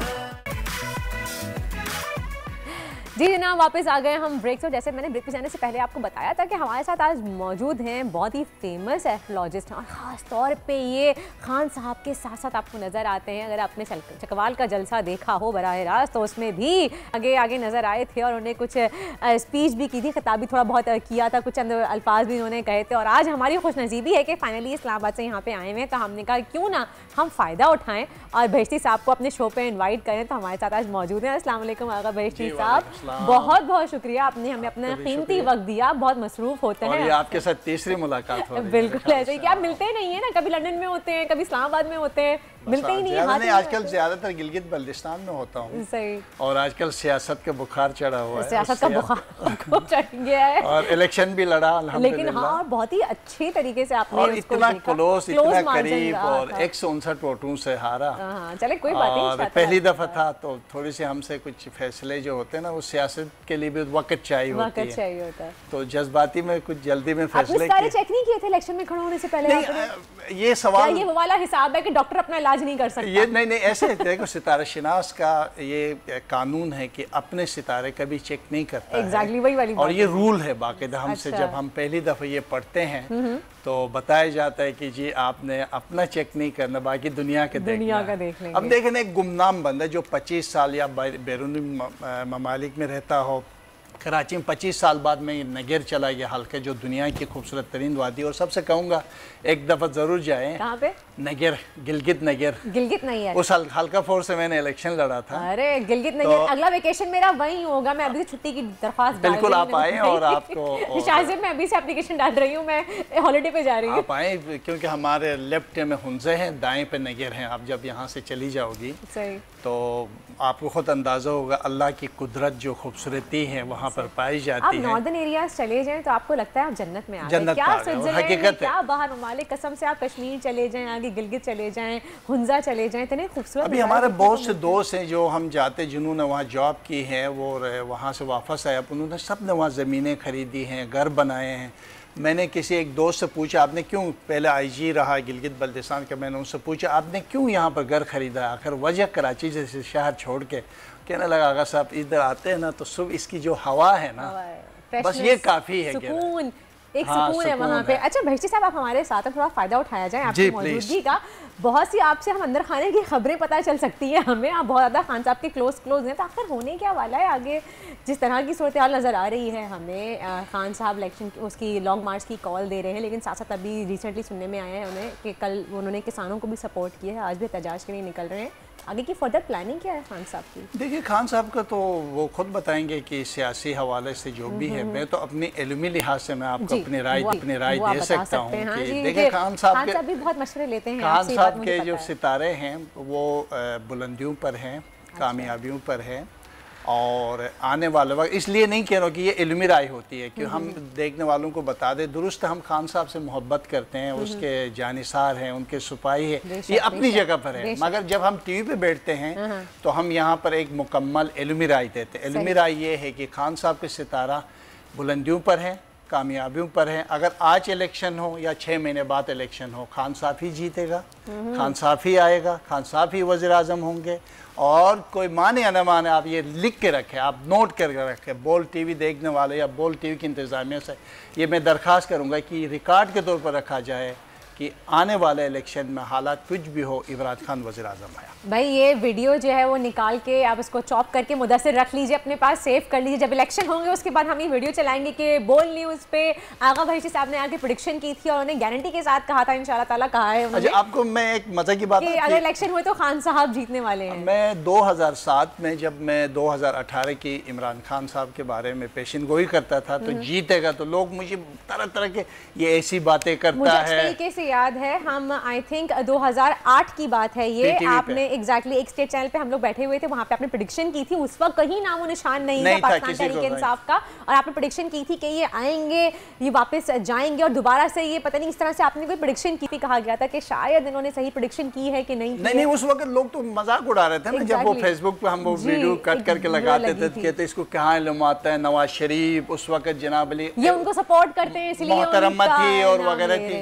तो हकीकत ये कि एक इल्मी राय होती है, और इल्मी राय ये है कि हम जब टीवी पे बैठ के कोई बात करते हैं तो फिर हम इल्मी राय देते हैं। तो इमरान खान ने जीत में है, बाकी जो दूसरे जो 13 पार्टियां हैं उन्होंने शिकस्त खानी है, और इनके लिए आने वाला वक्त बिल्कुल ठीक नहीं है। जिस अंदाज से वो आगे बढ़ रहे हैं वो यकीनन उनको आगे जाकर मसाइल और मुश्किलात होंगे। अच्छा, नून लीग का बताइएगा, क्या कह रहे हैं कि नून लीग और नून और चीन आमने सामने आएंगे, और नून लीग की जो सियासी, अब जो मैं कहूँगी कि उनकी एक चैप्टर है, वो कह रहे हैं कि बहुत ज़्यादा पस मंज़र में जाने वाला है, क्लोज होने वाला है, वो ख़त्म होने वाला है उनका सियासी। आने वाले जून जुलाई के दरमियान आप लोग देखेंगे कि नून के अंदर बड़े दड़े बंदियाँ होंगे, और ये आने वाले जून जुलाई नहीं अगले साल की बात मैं देख रहा हूँ, तो उसमें ये बिल्कुल रफ्ता रफ्ता ये दोनों भाइयों के दूरियां पैदा होंगे, बड़े इख्तिलाफात होंगे, और मरियम जो है वो काफ़ी आगे आ जाएगी, और ये अपने चाचा के लिए मुश्किलात पैदा करेगी, और आपस में मुश्किलात इस हद तक बढ़ेंगे कि शायद रुख ही चेंज हो जाएगा। कोशिश करेंगे लोगों को जनाब इसको दबाने की, मगर आगे ओपन होकर खुल के सामने आ जाएंगे, और मामलात जो है मुस्लिम लीग नून के लिए आने वाले वक्त में कुछ अच्छा नहीं देख रहा। मुझे लग रहा है कि नून लीग ने इस वक्त हुकूमत में आके जो है वो कहते हैं कि अपने पैरों पे खुद कुल्हाड़ी मारी, कि जिस तरह की मुल्क की मईशत का इतना बुरा हाल है, हालांकि नवाज शरीफ भी मेरे मुल्क चल रहा था, एक अच्छा मुस्तहकम ट्रैक पे चल रहा था, एक कॉन्फिडेंस मूवमेंट ला के जो है उन्होंने पूरे मईशत का बेड़ा गर्क कर दिया। मुझे मईशत के बारे में बताएं। मेरे एक दोस्त है, लोग कहते हैं कि जी इमरान खान के ऊपर इल्जामात है, हो सकता है इमरान खान साहब इतना देखता भी नहीं, अल्लाह वाला आदमी, अल्लाह को मानने वाला, अल्लाह की मदद मांगने वाला, और अल्लाह से वाबस्ता, और रसूल खुदा सल्लल्लाहु अलैहि वसल्लम से इश्क करने वाला बंदा है। मेरे एक दोस्त है, और पता नहीं नाम लूँ या ना लूँ, मुनासिब या नहीं हो, वो भी एक एस्ट्रोलॉजर है मशहूर, मेरे साथ लंदन में भी शो करता रहा, मियाँ नवाज शरीफ उससे अटैच है। और मैंने उनसे कहा यार आपने मियाँ साहब को मशवरा नहीं दिया था, या उनके जो मुतल्लिका जो फैमिलीज़ को जो आपने मशवरा नहीं दिया था कि सितारों में आने वाला वक्त एक उरूज पे जाकर जवाल की कैफियत में जा रहा था, तो इनको आपने मशवरा नहीं दिया? तो मैंने कहा मशवरा दिया तो उन्होंने नहीं माना। कहते यार बस नहीं मानना, क्योंकि जब उनके फ़ायदे की बात होती है उस वक्त नहीं मानना होता, जब फ़ायदे की नहीं हो तो फिर वो मानने लग जाते। यकीनन इनके जो है वो एस्ट्रोलॉजर है, सब ने मियाँ साहब को और मियाँ नवाज शरीफ को या आसिफ अली जरदारी, तो वैसे भी उनके पास 2-3 पीर होते हैं हमेशा, तो वो पीर के क्या काम होगा अगले इलेक्शन के लिए? जरदारी साहब बिल्कुल साइलेंट मोड में नजर आ रहे हैं, वो कहीं भी इन सब चीजों में नजर नहीं आ रहे हैं। क्यों? तो अंदर की कुछ ना कुछ कहते हैं कि एक बहुत ही फेमस सेइंग है कि एक जरदारी सब पे भरो। जब जरदारी साहब खामोश होते हैं तो उसके बाद कहते हैं कुछ आगे बहुत बड़ी कोई पॉलिटिकली सिनेरियो हमें कुछ बड़ा कुछ बदलाव देखने में नजर आता है। मुझे तो ऐसा लगता है कि जरदारी साहब अपनी पार्टी के लिए इस वक्त बारी भी है, वजनी भी है, और पार्टी को जिन लोगों ने ये फैसले किए हैं पार्टी के हवाले से, हम तो इल्मी राय देंगे वो इंतहाई आने वाले वक्त के लिए, यहाँ तक कि सिंध में भी पाकिस्तान पीपल पार्टी के लिए बहुत ही मुश्किलात, बहुत ही मसाइल, और अपनी पार्टी सवाल पर डालने पर सबक हो जाएगा। सिंध में बल्दियाती इलेक्शन जो पोस्टपोन हो के कह रहे हैं शायद अक्टूबर में होंगे, शायद अक्टूबर में हो भी जाए, तो उसमें क्या लग रहा है आपको, कौन जीतता हुआ नजर आ रहा है? सिंध में तो जाहिर बात है कि पीपल पार्टी ही जीतेगी, वहाँ का तो सिस्टम ही ऐसे है। ये जमात इस्लामी भी काफी स्ट्रांग नजर आ रही है। कराची में जमात इस्लामी कुछ बेहतरी होगी, मगर इस वक्त जो है एमक्यूएम ही कराची में बेहतर नजर आती है। एमक्यूएम नजर आ रही है बेहतर नजर आ रही है जी, कराची के और हैदराबाद के अंदर काफी सितारों के हवाले से कह रहे हैं। जी सितारों के, ये कोई सियासी बहस नहीं है, तो सितारों के हवाले से कह रहे हैं। आप जायचा नहीं देख रहे हैं ना, मगर आपको बताऊं ये ना कार्ड्स है ना जायचा है, तो मुझे लग नहीं रहा है, इसलिए नहीं हम लोग देखें ना 24 घंटे इस काम में रहते हैं, तो हमें पता होता है ना कि जनाब ये कौन से सियारा कहाँ बैठे, हम लोग टीवी पे बात करते हैं और हमेशा लोगों से बातचीत होती है। सियासतदान तो हमारे सामने है ना, किस घर में है, किस घर में और कहाँ है, वो तो हमारे शनि कहाँ किस पे मंगल भारी कर रहा है, किस पे वजनी हो रहा है। अच्छा वैसे साहब, मुल्क की मईशत का इस वक्त जो इतना बुरा हाल है, महंगाई का, आटा नहीं मिल रहा हमारे पास, कहा जा रहा है आटे की शॉर्टेज है, लेकिन कल हमने देखा कि उन्होंने प्रेस कॉन्फ्रेंस की थी, कहा था कि आटे की कोई शॉर्टेज नहीं, लेकिन आटा मार्केट में है ही नहीं। पूरी दुनिया में आलमी मंडी में हम देखें तो तेल की कीमतों में कमी आ रही है, लेकिन सिर्फ वाहिद पाकिस्तान ऐसा मुल्क है जहाँ पेट्रोल की कीमतों में मुस्तकिल इजाफा हो रहा है। कल रात को एक बम हमारे ऊपर दोबारा से गिरा दिया गया है। तो इतना बुरा हाल हो रहा है। आप कहाँ देख रहे हैं कि कहाँ स्टेबिलिटी जाके आएगी? डॉलर की कोई पकड़ धकड़ नहीं है, महंगाई को कोई पूछने वाला नहीं है। आखिर ये जुल्म सितम अवाम पे कब तक चलता रहेगा? देखिए, मैं उन ज़िम्मेदार शख्सियात से दरख्वास्त करूँगा, क्योंकि मैं अपनी इल्मी राय देना चाहता हूँ। बर वक्त इलेक्शन का ऐलान किया जाए और बर वक्त मुल्क का जो ज़िम्मेदार है उनको चाहिए कि कोई अच्छा फ़ैसला करे, ताकि हालात जो है वो हम इल्मी राय देते हैं। डॉलर जो है वो, मैं कभी कभी तो इस हद तक मैं हैरान होकर कहूँ या ना कहूँ पता नहीं, ये 400 क्रॉस कर जाएगा। मुझे कभी कभी तो ऐसे भी लगता है। और अगर आप 300 पे तो श्रीलंका जो है वो डिफ़ॉल्ट कर गया था, तो आपके हालात जो है वो ठीक नहीं है। हाँ, ये बातें हैं कि अल्लाह ताला है और हमारी उम्मीद अल्लाह पर है, वो इंशाल्लाह यकीनन हमारी मदद करेगा और इस मुल्क को बचाने वाला अल्लाह की ज़ात है। मगर ज़ाहिरी जो इल्मी राय यही है कि बर वक्त फैसले हो और ज़बरदस्त फैसले हो, ताकि जल्दी फैसले कीजिए। बेशक वक्त की कमी है, आप मुझे बताएं जल्दी से, आखिरी सवाल कर रही हूँ आपसे कि वक्त हमारे पास बिल्कुल खत्म हो चुका है। आखिर में बताएं कि अपनी इल्मी राय आपकी क्या है? इलेक्शन कब होते हुए नजर आ रहे हैं आपको, इसी साल में, अगले साल में? मेरे इल्मी राय ये कि अगले साल होंगे, अगले साल इलेक्शन होंगे। चलें जी, बहुत बहुत शुक्रिया। आगा बशीर साहब हमारे साथ मौजूद थे, उन्होंने हमें कुछ बहुत ही अच्छी बातें बताई, अंदर खाने की बातें बताई। खैर, thank you so much once again. और इसी के साथ ही जनाब आज के शो का वक्त खत्म होता है। कल फिर मुलाकात होगी आपसे सुबह 9 बजे एक नए कंटेंट और नई चीज़ों के साथ। तब तक के लिए अपना बहुत बहुत ख्याल रखिएगा, अपने आप को डेंगू मच्छर से सेफ रखिएगा। जो एहतियाती तदबीर बताई हैं आपको, उन पे अमल कीजिएगा। कल मुलाकात होगी इंशाअल्लाह। मुझे इजाज़त दीजिए, बशीर साहब को भी इजाज़त दीजिए। अल्लाह आजकल जिंदगी ही सुबह आउट ऑफ कंट्रोल है, दुनिया बोल है, दुनिया बोल है। मैं हूँ इमरान रियाज खान। अब आप मुझे देख पाएंगे सिर्फ बोल न्यूज़। इमरान रियाज खान साहब जो हैं वो बोल फैमिली का हिस्सा बन गए हैं। बड़े अरसे बाद किसी चैनल ने हौसला किया है, तो मुझे ऐसा लगता था कि हमें बोलने की इजाजत नहीं मिलेगी, लेकिन बोल ने डिसाइड किया कि बोलने की इजाजत वो लेकर देंगे। मुझे बोल की एक चीज बहुत अच्छी लगी कि बोल ने कैटेगोरिकली कहा कि जो करना है करो, हमने अपना कोई बंदा नहीं निकालना।